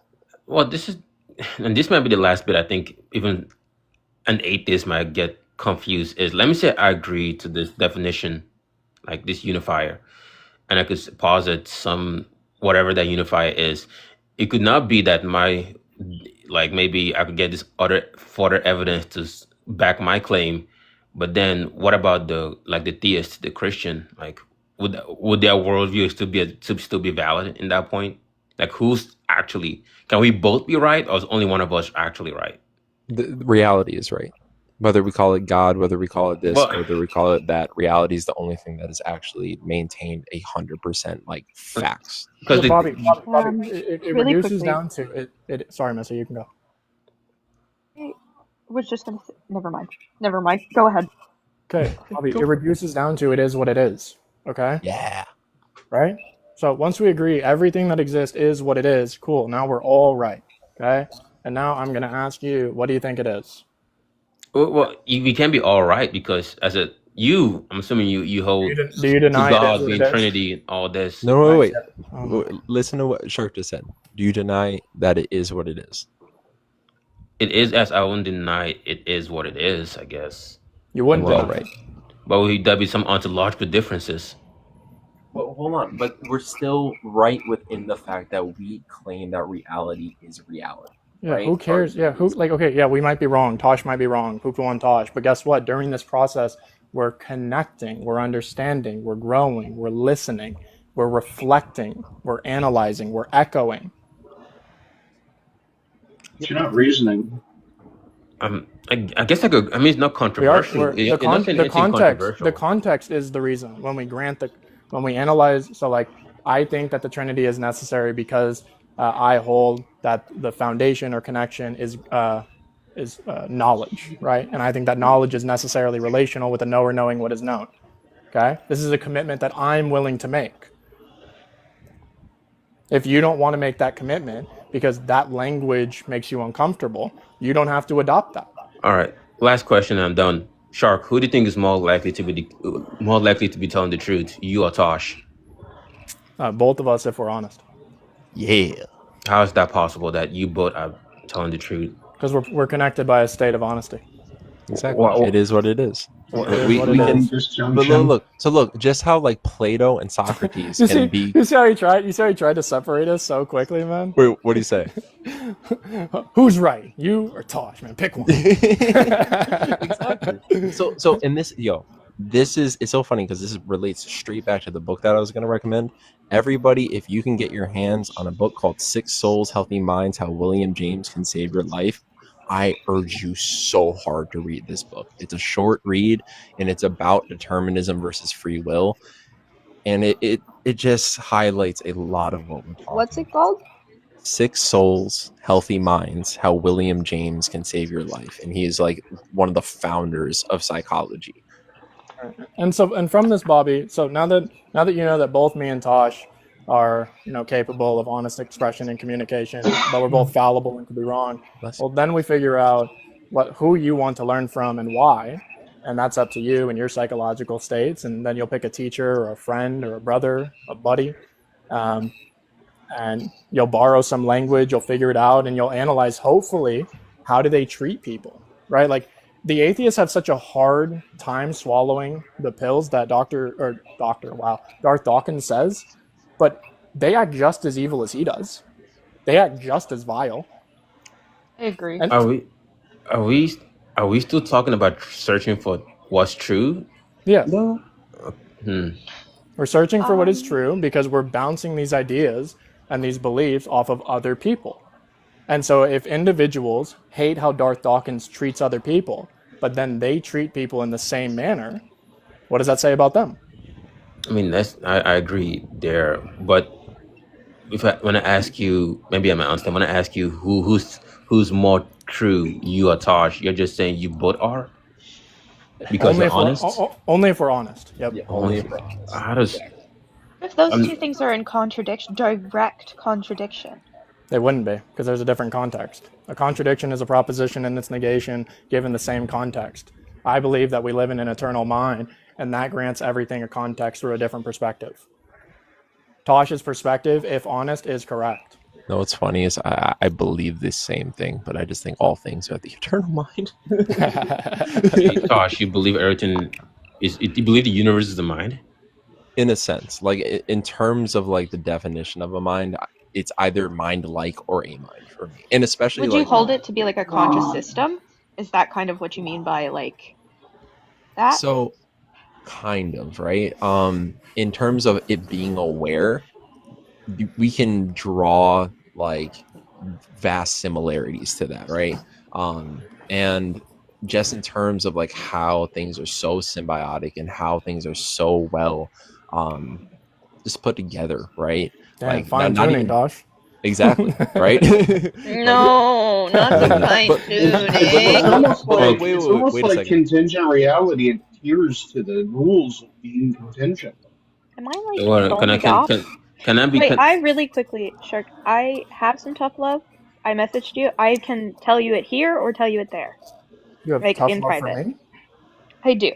Oh, you can just say that. yeah. I know, but I don't want to be like offensive with it. I wonder. Sometimes you come across to me as a bit, and please take this with love, self-righteous. I can grant that. And I think that for some individuals that might be arrogance rather than self-righteousness. Okay. And so I, like when you're talking to Bobby, right, by saying that he can't, like a lot of times, I think you could think that to be the case, but telling that person that might come across as arrogant or self-righteous, right? I can grant that. Okay. And that's just the tough love I wanted to give. Yeah, I think that's fair, right? Your tough love to me, is it fair that your tough love to me is potentially equal to the tough love I gave Bobby? Because Bobby to me appears to be an extremely confused person. Like, not just from my perspective, I think confused. Yeah, but you can articulate your position somewhat. It seems like Bobby is never capable of articulating his beliefs, and this is just from my perspective. No, it's really. Sorry, go. Finish. Yeah, I can be wrong, right? I'm not trying to attack Bobby. Bobby, if any of my words, cause you dismay or harm, I apologize, right? I think that what happens on this app is people get lost in the noise of division and chaos and just yelling and screaming at each other to the point that the people listening forget how to think and forget how to analyze their own honest experience. Yeah, that's fair. I think for me personally, I mean, I don't think that's the first time I've heard that criticism put on me. And maybe I'm not on this app to do too much debating, more like get some viewpoints, read up on it, and see if it makes sense to me personally. That's why I want to ask these questions. I'm not asking it because I'm trying to attack you, Big, but I'm really trying to understand what is being meant when I ask you a question. Can you, Tosh, and me be all right at the same time? Because that to me was important in this conversation, what that actually means there. It depends on what you mean by right. Oh, if by right you mean honest, then of course. If by right you mean infallible, then no. Yep. What about this? Feels like some kind of idiosyncratic definition. Brother, if it's not idiosyncratic, then it's just like social indoctrination. Like, Yeah, exactly. I thought that was bad. You know, people say they hate social indoctrination, but then when I tell them I think that definitions are personal, they say, "Oh, that's just idiosyncratic. We shouldn't do that." Okay, so then you're advocating for social indoctrination throughout a language system. Yep. Right. I mean, overall, I don't think anything you're saying is controversial. I just don't know. I'm trying to maybe that it's. I understand what you're. Overall, you're just saying to be epistemically humble, right? Like Logic Troll says a lot of stuff like this. I think. So I have no issues with just being like, yeah, I'm humble about my stuff, but I'm when we're talking about, hey, I want to understand which case is likely to be true. I'm not defining true as like or being right. I'm not defining true as true honesty. according to what? Like, yeah, that's the problem. Structure. There's a difference between being epistemically humble, which is saying something like, where I exist in the language system that I use will be inadequate to truly describe that which exists objectively. That's humility. Saying something like, well, everyone can be right as long as they're honest is epistemic laziness. You think so?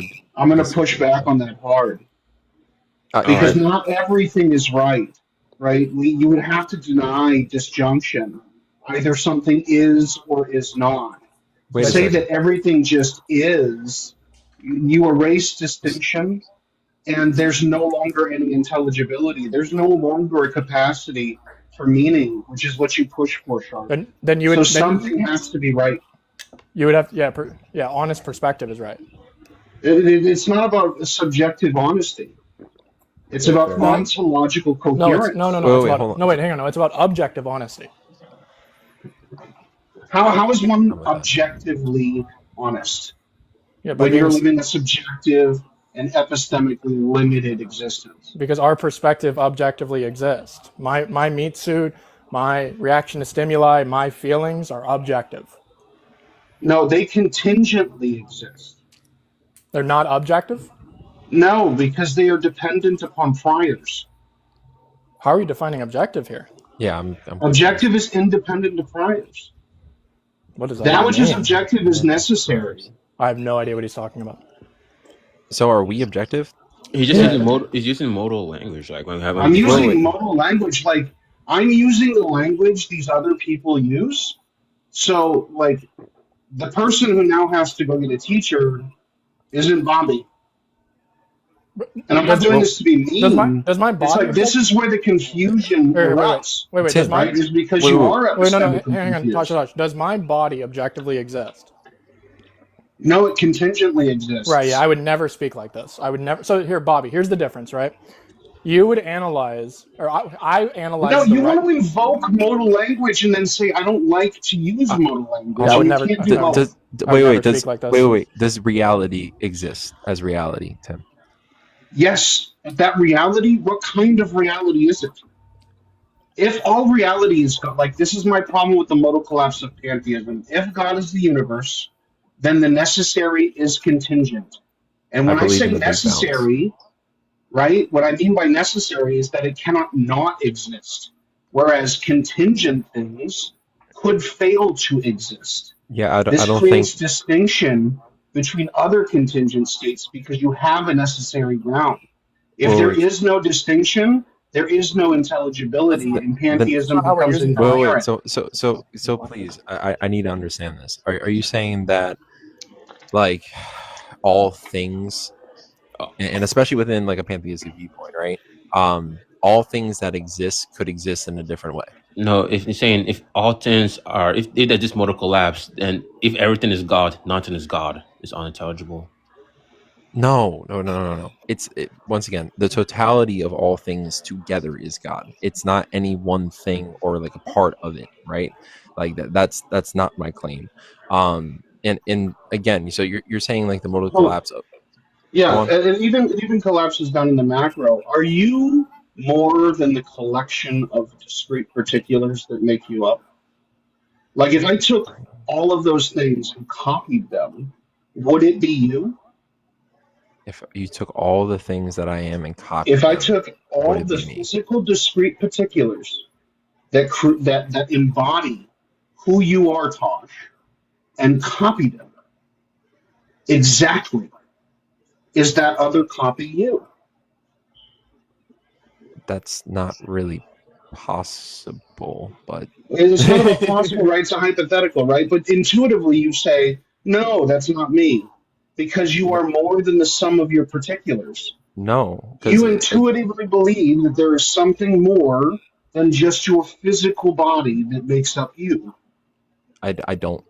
You okay, don't. First of all, like in terms of physical, right? So, what do you mean? You're talking about existence. You're saying that God is existence, and the reality that we exist in is a physical reality, is it not? The reality we exist in. I mean, Meaning it can be touched. This is such a hard, like, it can be touched, down to smelled, perceived. This is just hard physicalism. I don't understand what's philosophical about it. Physicalism is like hard physicalism is literally philosophical. Dang. Shark left. But Tim is pushing back at the point that I want to make perfectly, and Shark just left. I mean, we can still hold this conversation. I mean, but that's the point. Like, I'm not too sure. Like, if everyone, like Tim said, like if everyone is right, then it's hard to understand who's actually right. No, but this is the thing, right? So what Shark's saying within that, because like I hold the exact. Me and Shark had this conversation like 2-3 years ago with I think Bearcom. This when we say truth, we're not saying like our truth, right? Our honest truth.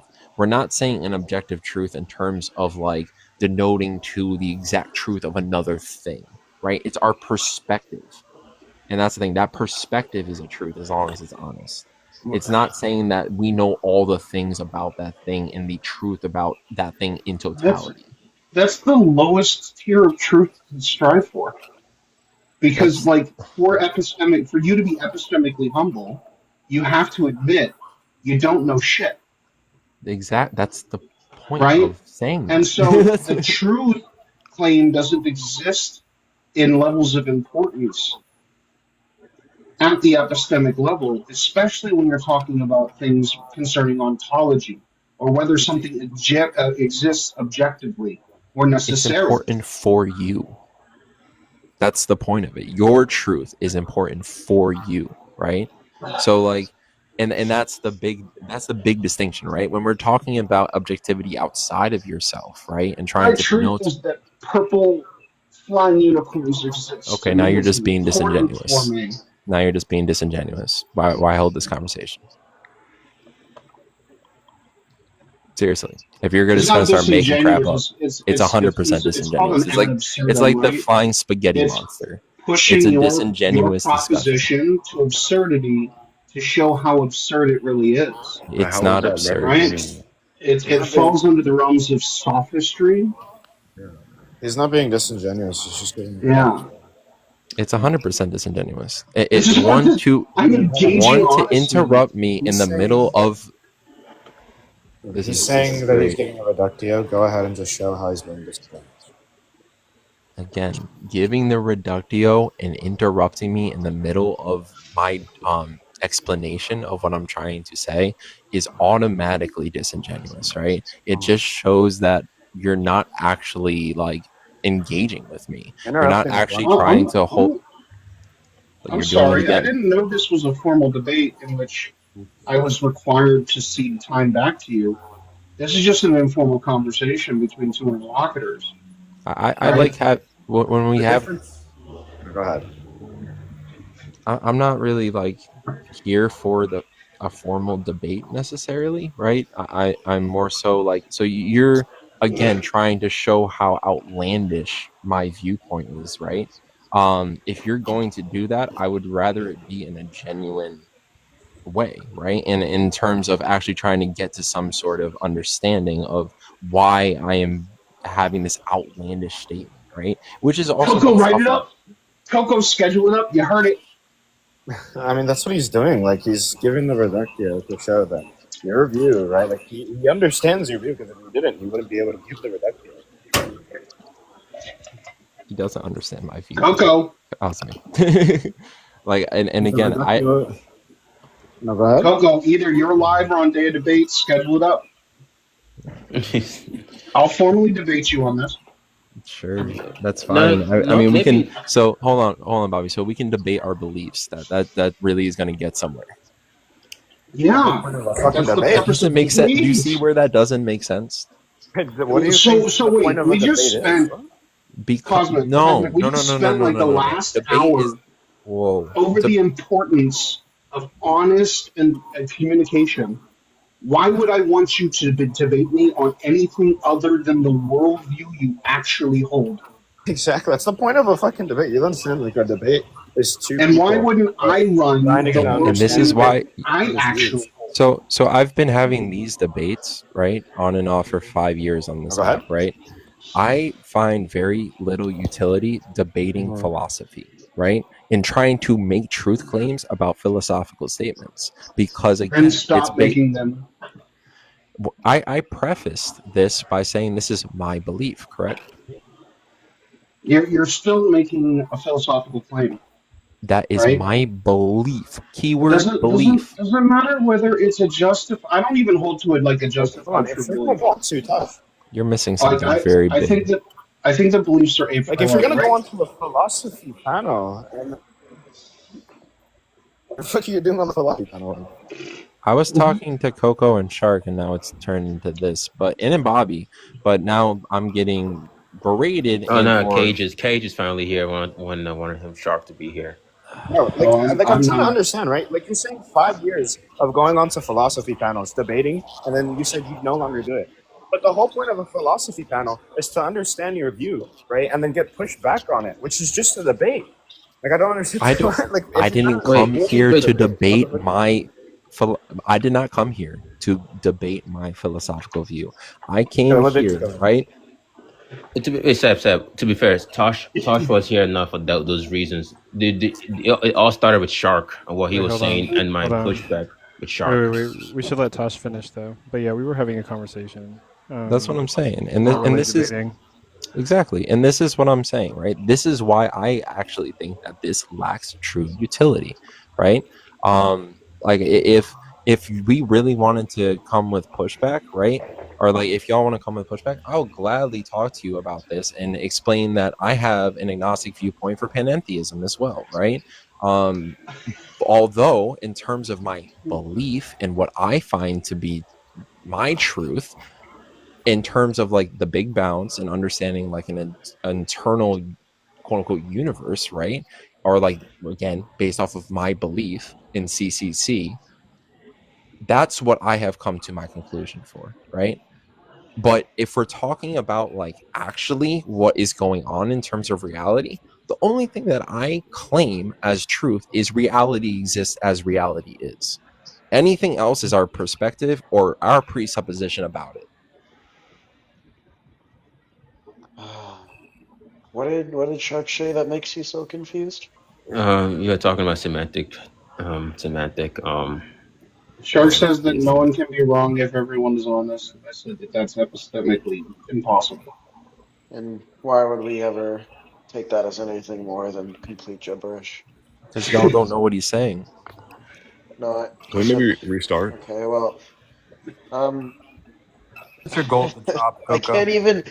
I can't even fathom the statement. I'm not talking about philosophy. I'm just talking about my beliefs. Oh my God.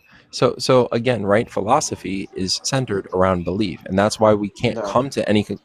That's why we can't come to any conclusion within these philosophical statements. That's why the thousands of years that we have been having these conversations and these philosophers that have been far more well read than we are on a TikTok panel, right, haven't been able to come to these philosophical conclusions. Do you hold And that's what's so The frustrating, right? presuppositions are astounding. Do you really hold to that philosophy? Do I hold? bit, Yes, and this is why I said for everybody to read Sick Souls, Healthy Minds, How William James Can Save Your Life. That's exactly why I said You this. said that. I want to know. I just want to get it clear. Do you think that throughout the centuries of philosophy that nothing has ever been like solved or resolved, and nothing can come from it? In terms of the unknown, absolutely not. In Oh terms my of God. things In terms of like the unknown, before T1, that's just like trivial. Like that's not what I'm asking. Do you think I'm asking like, has philosophy solved the unknown? What if you say the no? I'm saying, right, with philosophy, throughout the centuries of different philosophers, have we ever come to a conclusion, an agreement on something? Yeah, on certain Like, have we ever things. resolved an issue? Okay, philosophy isn't something you're supposed to agree on. It's a conversation. If you read the books of older philosophers, they're replying to the older ones. It's just a conversation that goes on.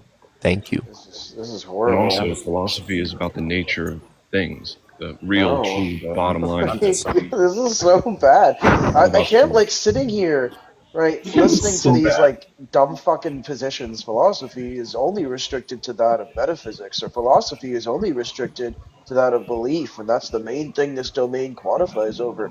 Yeah, like, look, I'm not interested in what I the said. people, like, opinions of confused people. I'm just interested in why in the world you would ever talk about your beliefs if you're not, especially when they pertain to philosophical ideals or contain contentious philosophical assumptions, would you not be interested in discussing those aspects of your view?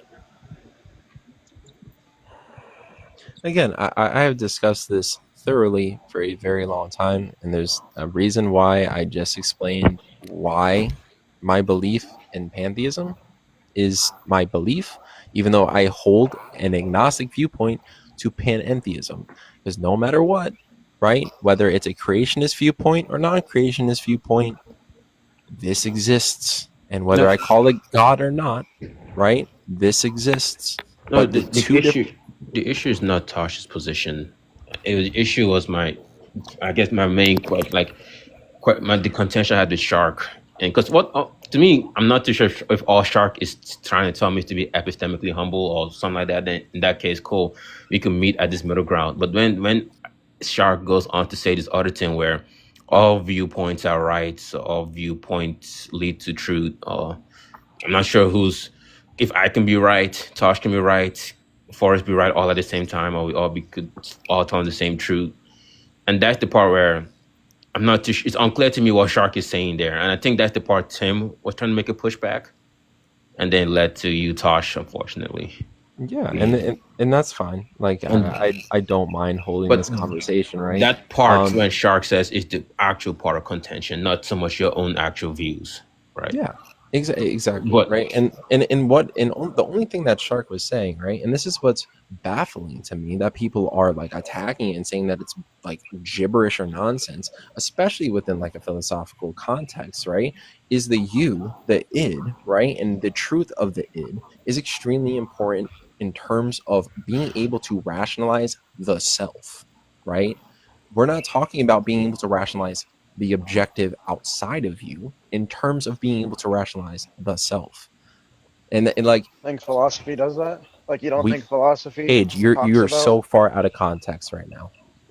I don't know who you think, like, I don't know what it is you think you're commenting on, but it's entirely confused. Cage, you don't know what we were talking about. That's why I'm saying you're so far out of context right now. Okay, I'm interested in the claim I did hear you make, and the claim was something to the effect of you not being interested in philosophy, given you've had these conversations, which somehow makes you experienced. That's not what I said. You're not, so you are interested in discussing the philosophical aspects of your view. I love having philosophical conversation, right? No, that's not what I asked.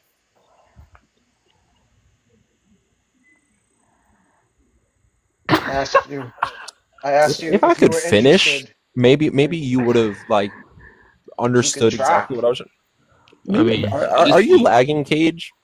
No, I We're asked you. Professional philosophical gooners. You don't get to finish. I asked you, would you be interested in speaking about your commitments on your view? Sure.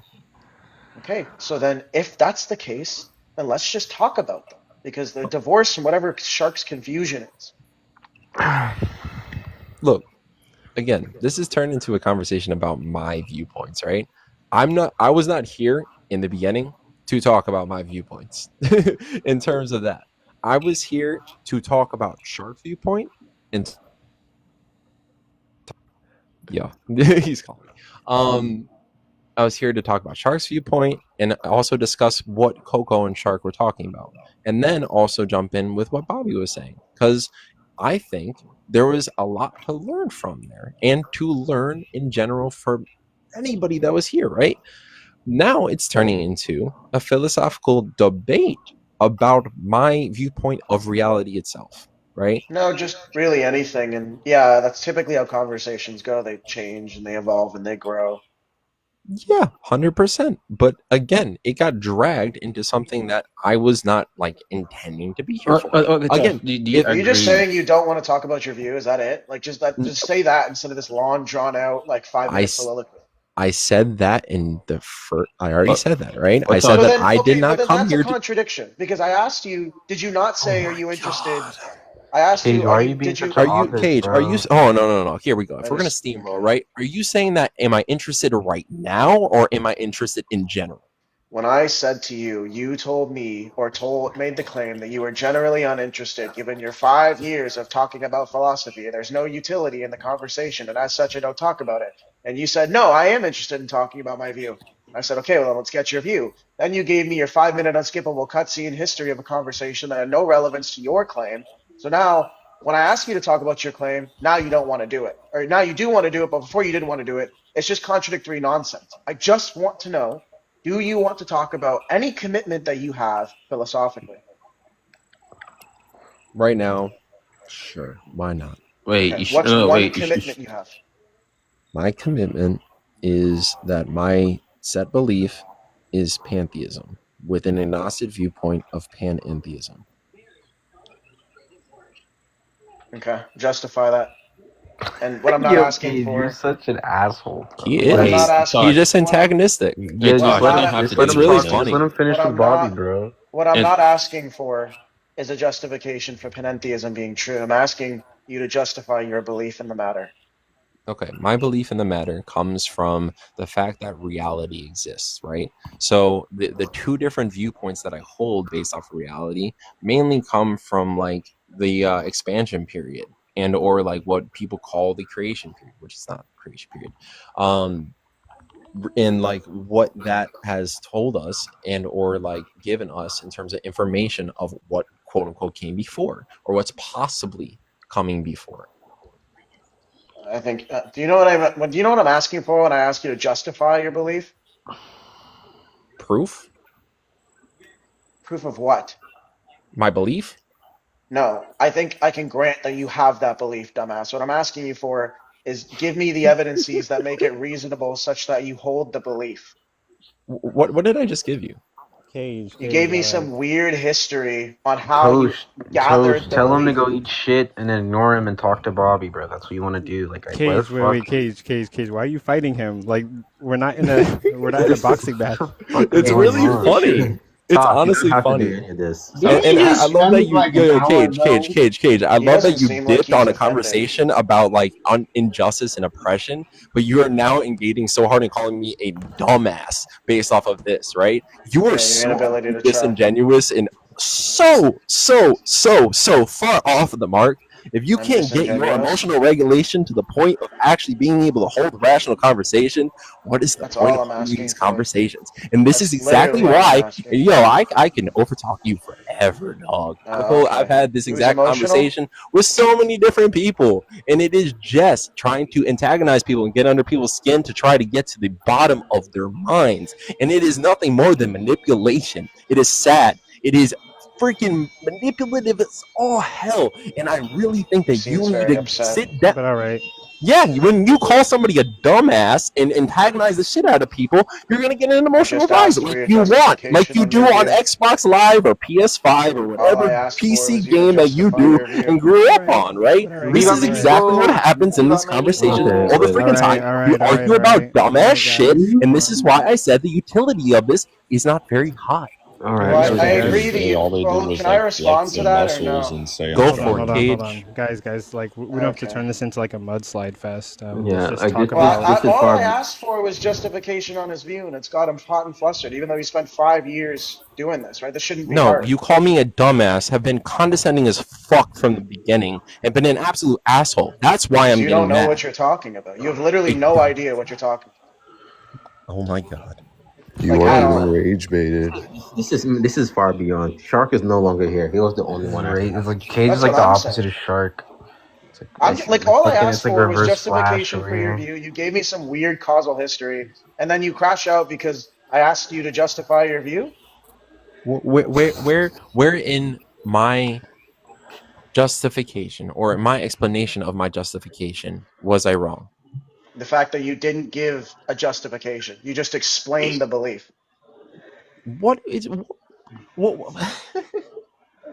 Do you know what Okay, epistemic can justification is? you tell me exactly what you want in terms of a I already justification did. other than explain? Then what?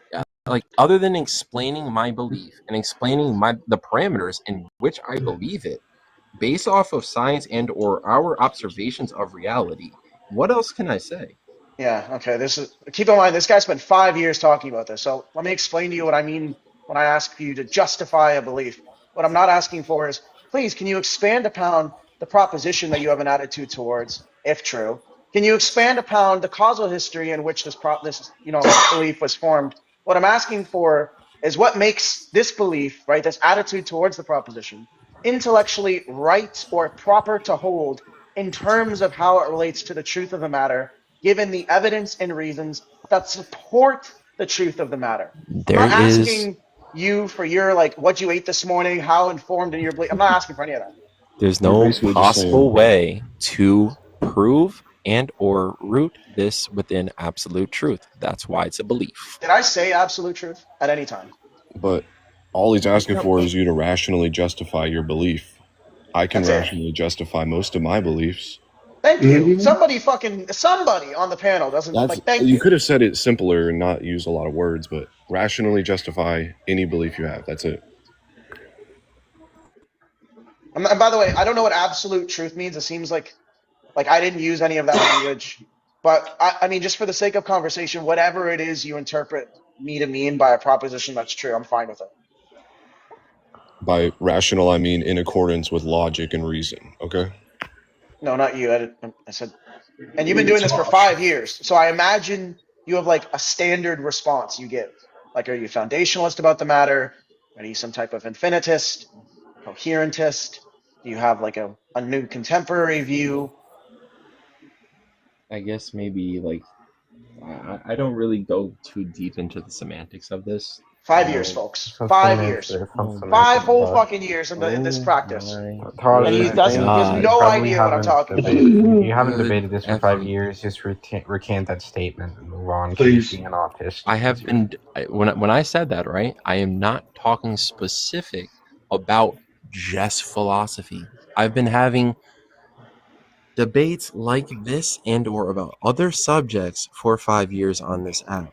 That's No, I not mean, but Philosophy like for 5 years. philosophy, knowing what epistemic justification is like probably like it's like learning how to like learn like Tier 0. how can subtraction or something. how can I just don't understand how can I justify a belief? Like where can I ground? So Cage, like when I seriously. say like so like let's say I have like a sort of theory of like epistemic justification, right? So I say that I'm like a coherentist, like Cage was saying, right?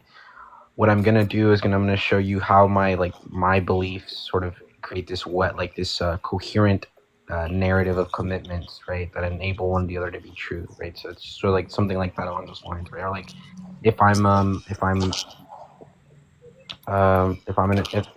infinitist, right, or a finitist, right? There's like an infinitist would say that like each commitment's going to be justified by a prior one, but like infinitely, right? It's going to be an infinite set of Infinite no one really believes that shit anymore.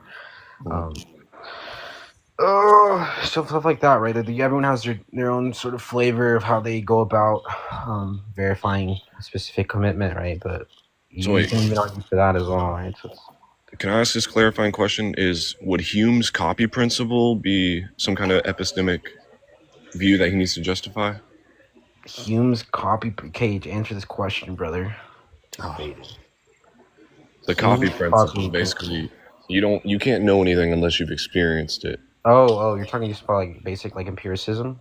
Yeah. That's just a view of like epistemology, right? Like it's It's a view of epistemic justification in the foundationalist camp. It just thinks that we have properly basic beliefs. And yes, he would have to justify, or that's how he justifies what he knows, which is Wouldn't very that just little. be what's the word? But like to derail from the point, Tosh, the reason why I'm harping on this is because you said something so confused that I hear a lot of people say, and I think it's important that you really reduce it. What you said was, I've spent 5 years doing this, and I think that philosophy has no utility. So presumably you spent a That's not what I said. sufficient amount of That's not what I time. said. That is not what I said. That's why Oh, I'm you saying. didn't say there's any utility? That's No, exactly what, Cosmic? Because what you said, what I heard you say, and you can correct me after, was I've spent 5 years doing this, and there's no utility in talking about philosophy, which presumably means you spent a sufficient amount of time engaging with the substance, reading the literature, seeing what it is these people are saying,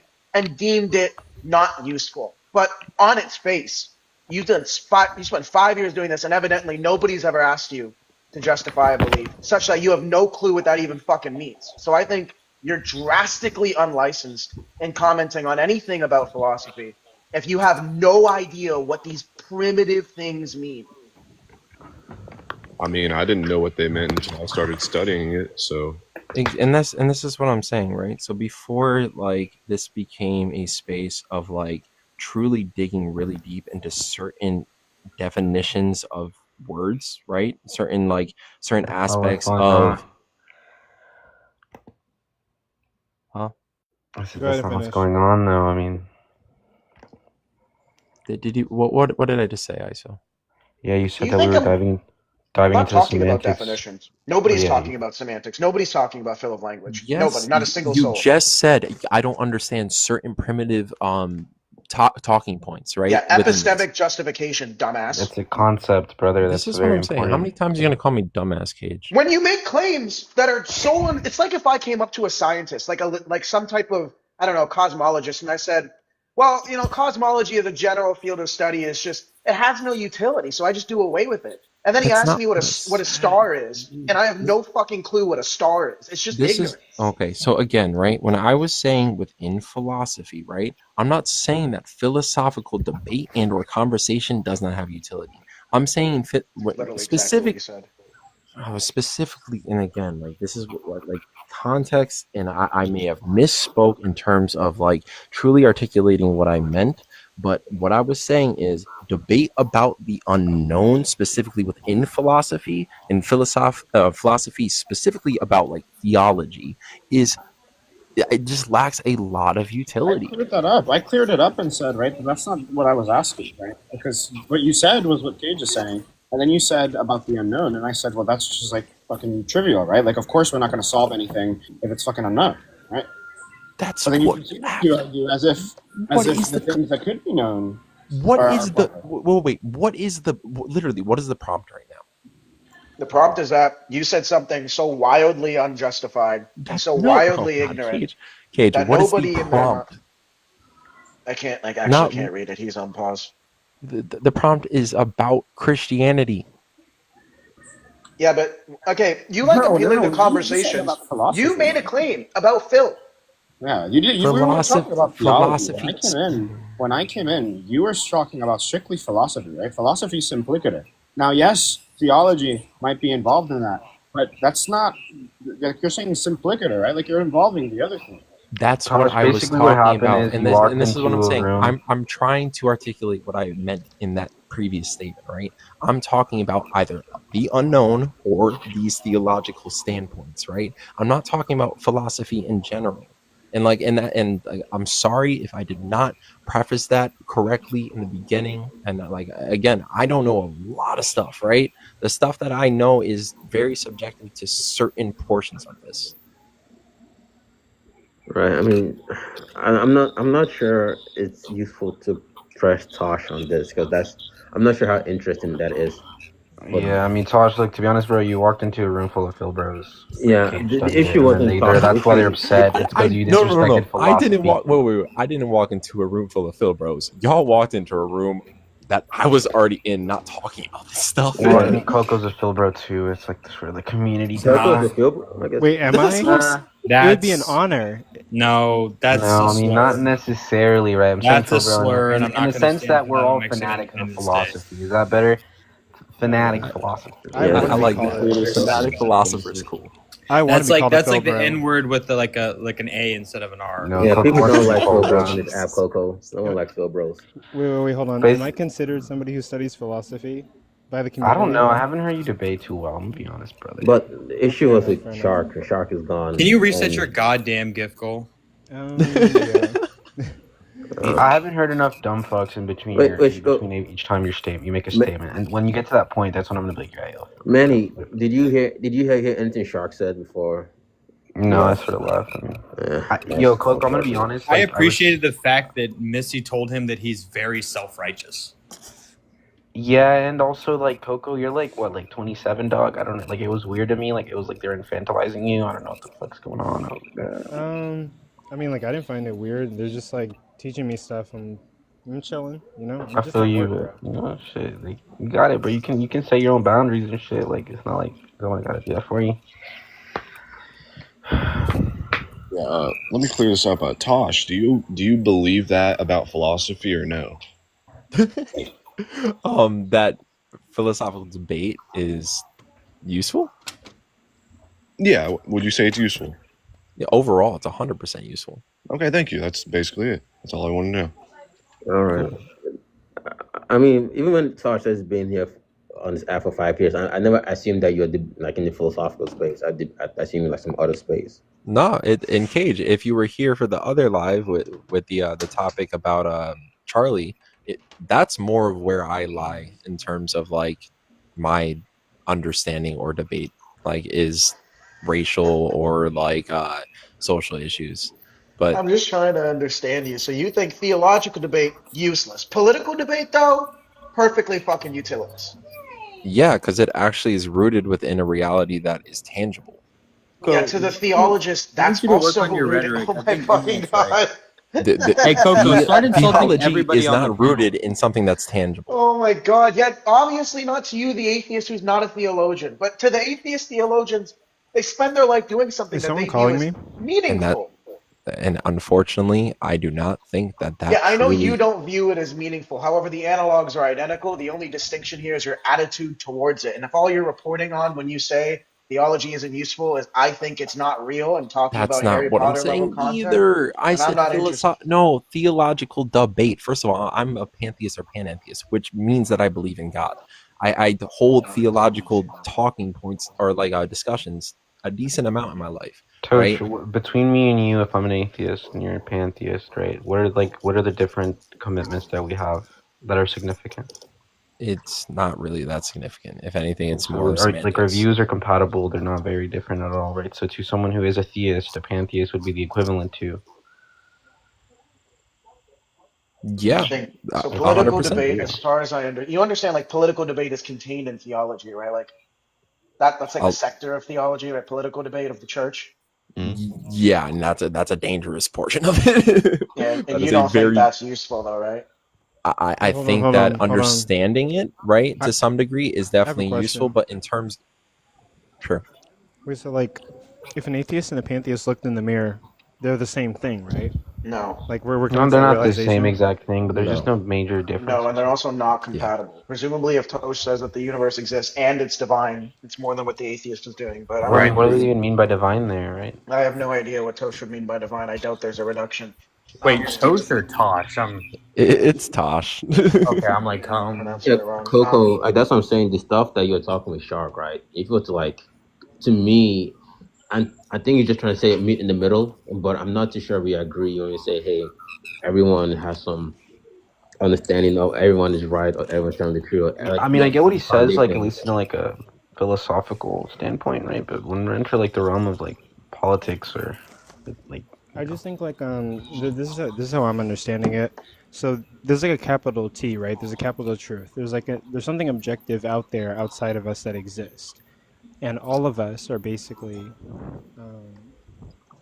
what all of us are doing is like labeling it in our own ways. So like Christian, atheist, pantheist, we all have our subjective truths, trying to describe the subjective thing.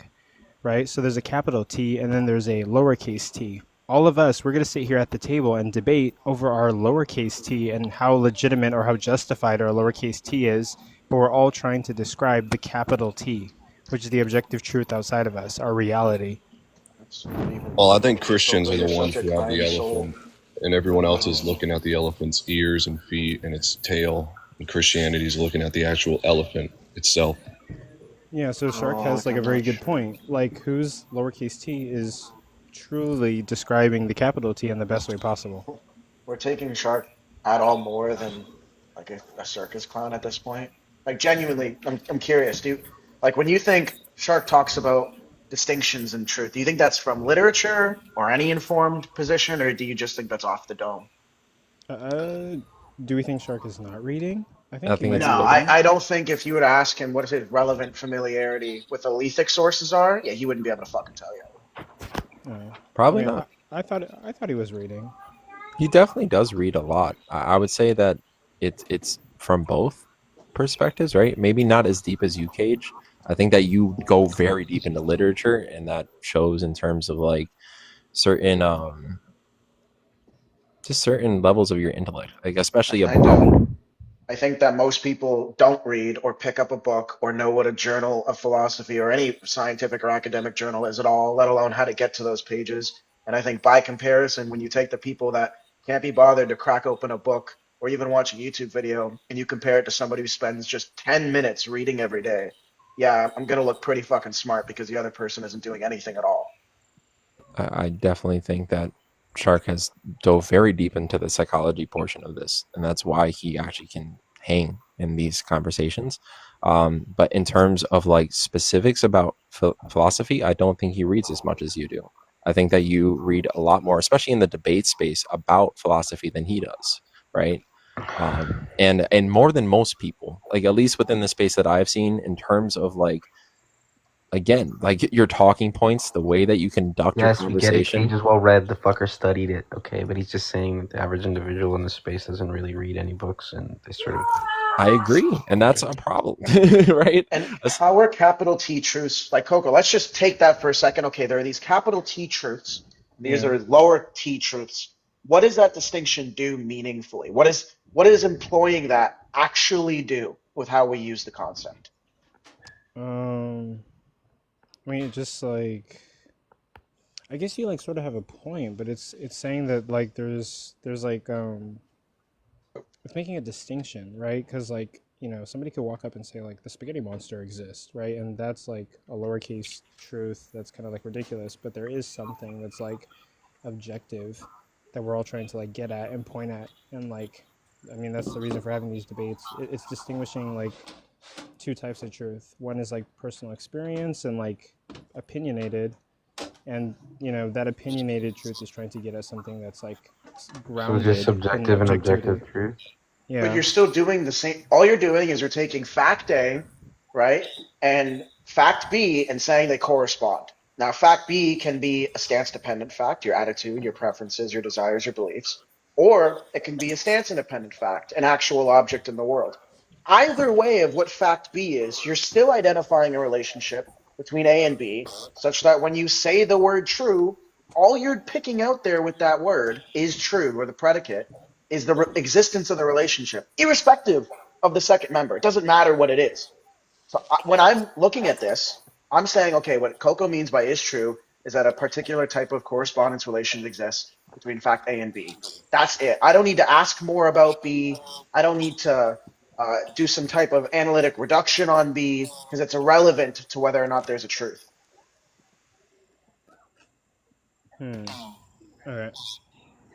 Wait, so I'm just like, I don't know. I'm just trying to take away all of the like, because what Shark does, and I've told him this many times, is he takes your intuitions. He knows what you intuitively lean towards. And then he gets a bunch of facts that accommodate those intuitions and make you feel good about them, and then leaves it at that. But what you should be doing, go on. I'm saying like I feel like Shark.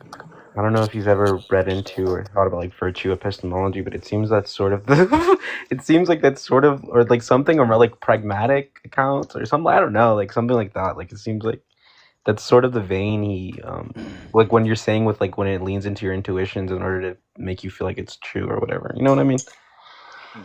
I don't know. Seems like something. wait, so Kate, you're denying lowercase t and saying that truth is just someone's personal descriptors trying to describe like some kind of objective truth, basically. No, I'm saying Here, I'll get out a piece of paper and I'll draw it because I think it's important. I mean, Okay. Coco, but you even think about this just normally, right? Like, what is this truth A, truth B thing distinction doing besides just saying that one experience is objective and the other one's subjective? I mean, I honestly think if there's any utility in it, it's more so just like a how do I put it? Like a self-help utility, right? It's not Yeah, I like mean psychological use, but yeah, and that's his background, right? Like he's huge within animal behavior, animal psychology, and also human psychology, and that's really what his big aim Shrek is. seems like a good guy. I feel like he has good intentions, whatever. So when we're Cage is talking an about autist. truth, Don't listen to him. I'm playing, but he's right. Cage is right in some sense, and I mean I think Shrek's just trying to spread positivity. I don't mind his message, honestly. It's whatever. All you're doing when you say is true is you're picking out this little symbol. If you want to think about it in a weird way, think about you reaching out and grabbing this symbol out of the world. And you have fact A. This could be proposition. You have fact B. Fact B could be stance dependent, or it could be independent. Okay, it doesn't matter what fact B is because again, it doesn't even matter what fact A is or fact B because all you're picking out here is the is true predicate. That's all you're picking out is the relationship here. So whether or not you say fact B is stance dependent, so it's T truth, or fact B is stance independent or T truth. I don't care. It doesn't matter. Yeah. So basically, like when you're saying something is true, you're basically saying like it's either like true subjectively or like objectively. You're moving that middle part out and saying like proposition is objectively, true or subjectively true is what you're saying. Not that'd be truth maker. Okay, when you say is true, the only thing you're picking out, the only thing is the relationship between those two things. Just two things in the world, or maybe they're not in the world, depending on your commitments, and you're just pointing out the relationship between them. That's it. When you start saying is true subjectively, you're saying it's made true where you're commenting on a fact about B, right? You're saying it's made true dependent, stance dependent. But if like I I were like to, water. yeah, and that's the proposition is that Best ever likes water, and the stance dependent truth maker there is his preferences about water. That's fine. Or you could say the sun exists, and then the fact about the matter that makes it true is the empirical case made for the sun existing. That type of stuff. If I wanted to refute this claim, I wouldn't have to talk about facts being stance dependent. It doesn't matter. I just have to deny that this relationship exists. So it could be the case that you have a stance dependent preference, and it could be the case that fact A is there. I'm just saying that this is all you're doing. So to talk about T or T, I don't care. It doesn't matter. Okay, so when you say something is true, you're talking about like its relationship to like a proposition's relationship to like something empirical or like something. No, just something. A proposition's relationship to something. Yeah. Okay. And Cage, I would agree, right? And I definitely think again, like this is, I mean, that Shark's whole entire premise is like semantics, right? And understanding like the utility of our own perspective and also the utility of trying to go beyond that and find like truth. Well, Cage, now that you're up here and you have this little symbols up, I've wanted to see like a sort of an animation or like, could you describe what someone who's a reductionist when it comes to truth predicates, like what they're doing exactly and how that works, like with this sort of analogy here that you're doing? Because I understand that like with the use of the predicate, right? But like, what exactly are they just removing it, and what are they replacing it with? Like, or what's the sort of like intuition there? You feel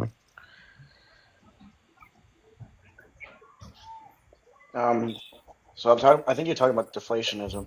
Yeah, not reductionism. Sorry, my bad. So these two sentences, I take them. Okay, well, there's debate about this, but I'm gonna make a lot of assumptions here. Don't get mad.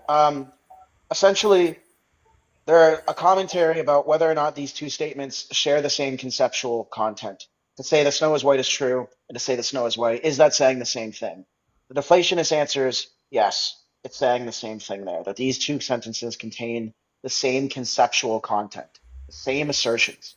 And so they drop the is true predicate. And this is sort of employed as a means to get rid of what's called Tarski's schema, which essentially takes a sentence like the snow is white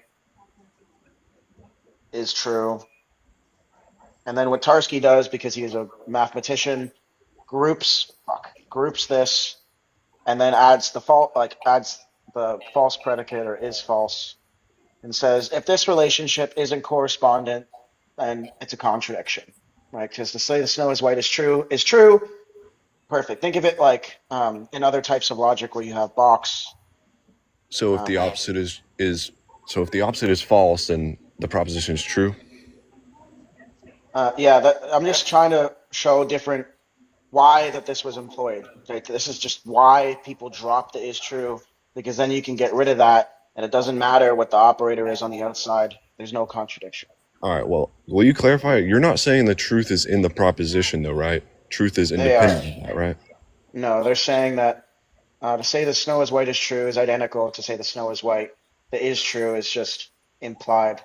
Now, the reason why I have an issue, or the reason somebody might have an issue with that, oh, for fuck's sakes, is because you're not adding anything, right? Because then you can make it more vague on some cases where you might go, and obviously to say the snow is white, it's intuitive to think that that's a true proposition. But if you make it symbolic, where you make it completely unsure, now it's like, okay, well, if I were to say if P or not P, or if P, P or Q, and then not Q, therefore P, it's entirely unsure as to if the statement is not saying P is true, and it's just saying P. Well, what facts are we reporting about P? Are we saying that P is somehow like linked to our mental states? Because what a theory of truth aims to do, what a good theory of truth does, is it sets out commitments on what it means for a proposition to be true. What it means for a correspondence theorist or these people is to say that there exists, right? There exists fact A and there exists fact B. Like they're committed to those two things. They know that when I say it's true, they know that there's a fact A and there's a fact B. They both exist and there's relationships between them, and it's usually a harmonious one. Okay, cool, we're chilling. But on the deflationist view, what does it mean to say any given proposition? You're saying it's true, but what does that commit you to? They say that which is, but now we're left with a bunch of commitments or like possible commitments about what it means to be on this view, and that's why a lot of people who might have. So is it just you're reduced, like your concerns with what makes something true is just all reduced down to your like ontological commitments and what you grant existence to and shit like that? Typically it's like that way, but these people don't want to do that, possibly because of some commitments they have, which might be unintuitive. Think of essences from Aristotle. You might think of people who might have robust commitments on moral facts. That's why they'd want to abandon the view, because then if you were to say that the moral proposition, right, the proposition here is kicking babies for fun is wrong, and you're identifying a relationship between two facts that exist, well, and you're saying it's objective, so it stands independent, well, then fact B would be some queer moral object, like just some box floating around in the world that is a truth maker that's just weird. So what they do is they say that no, to say that is true is not this. It's to say that which is, and they can reduce it down to this, and now you're just left with proposition. Anyways, that's that view. Anyways, I'm not asking for permission. Well, wait. So now I really understand, which is so funny because this kind of just reduced down to like what you were saying in the beginning, Cage, in terms of me being able to actually justify my claim. I definitely understand where I didn't justify it, right? I didn't go into why I call God God. I didn't go into like my definition of God. I didn't go into like actually grounding any of the claims that are like talking points I was talking about the universe for. to and how it related to God. So thank you for doing that. No problem. I'm an asshole anyways. I just sometimes do it out of, I don't know. Wait, they made a wasteland skin? Oh shit, I'm. Does saying that something's true even add to its qualities? Like, No, this it's, thing that, yeah, like, so it's not a predicate? there's no, like, you're not adding any extra ontology. Not to deflationists, no. So being true and existing doesn't add anything? No. Like, take, like, Blackburn. Like, when it comes to morals, when it says, X is good or bad, that is a true statement. It's literally saying nothing, right? When you're taking, like when he takes expressions to be propositional, right? Like when he, like with the second order attitude, whatever the fuck he says. The fact that they're propositional doesn't do anything for them, right? Like there's no ontology added onto it when you say X is true or the proposition is true or false. Well, wait. So I would have liked to ask Cage this because we did have the discussion we just had, but since y'all seem pretty well read in this as well, would y'all want to hear the rest of my justification and like actually pick it apart? Because I would love to like actually know what is wrong within it. I'll do it. I mean, I'm a Trinitarian, so I have like a prejudice against pagans and people like that, but I mean, I'm not a pagan, so that's funny.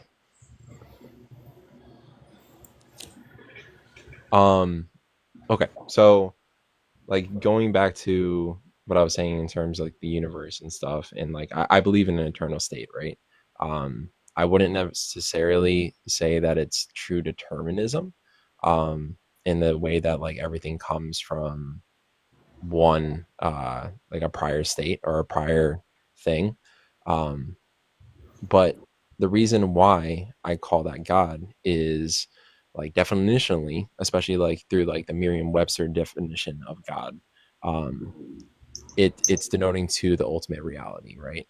And within my theory of what reality is, or at least like the universe, because pantheism usually denotes to the universe, is that it is eternal and it is an eternal reality, and usually denotes to the universe, is that it is eternal and it is an eternal reality, and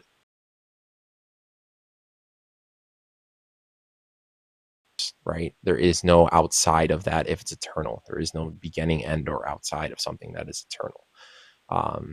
And then that's why I also hold the agnostic viewpoint to panentheism, because if that isn't the case, right, then if there is something outside of it, something that is not tangible or not physical, not material, or not physical, because material is different from physical, then the panentheist viewpoint or like a deist viewpoint would be the only other options, in my opinion.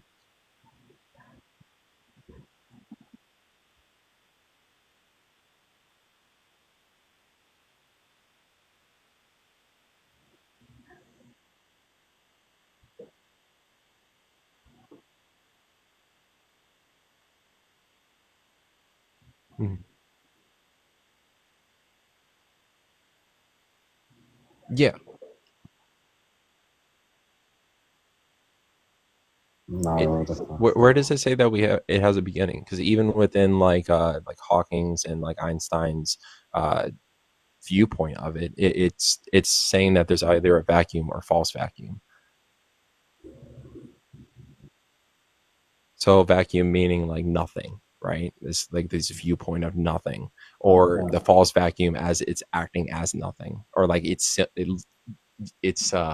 we think it's nothing, or it looks like nothing, or it presents as nothing, but it's not actually nothing.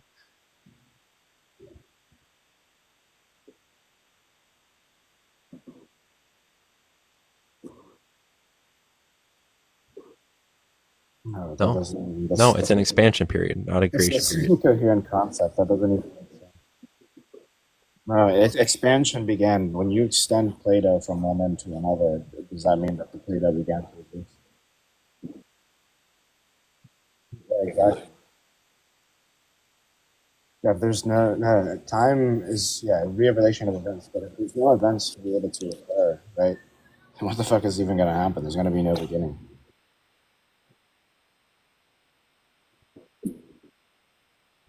Saying that I agree with you that time is just a relation within events, right? But if nothing exists, then what relation is time gonna have? It's gonna be nothing.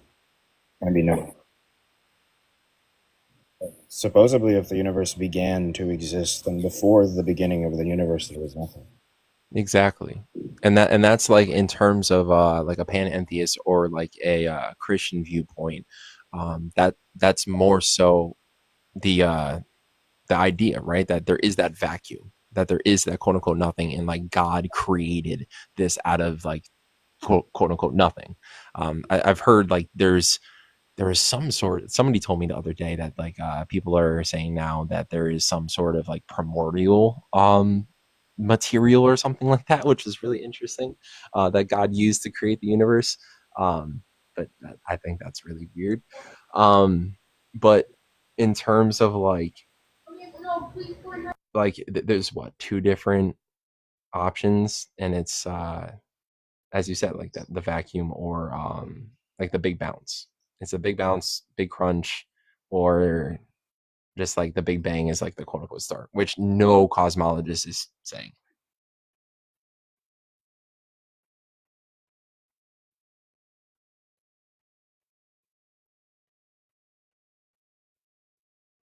Yeah, big bounce. That's why I'm a pantheist.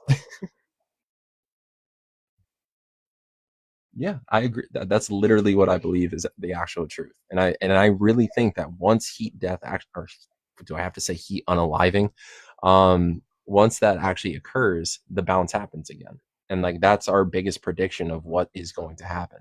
And yeah.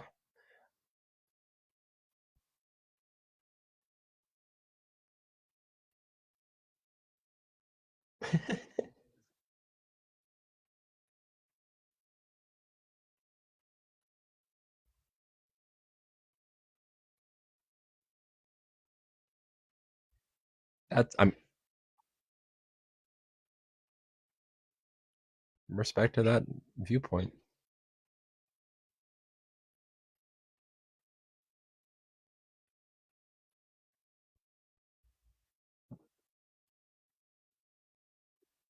It aka God.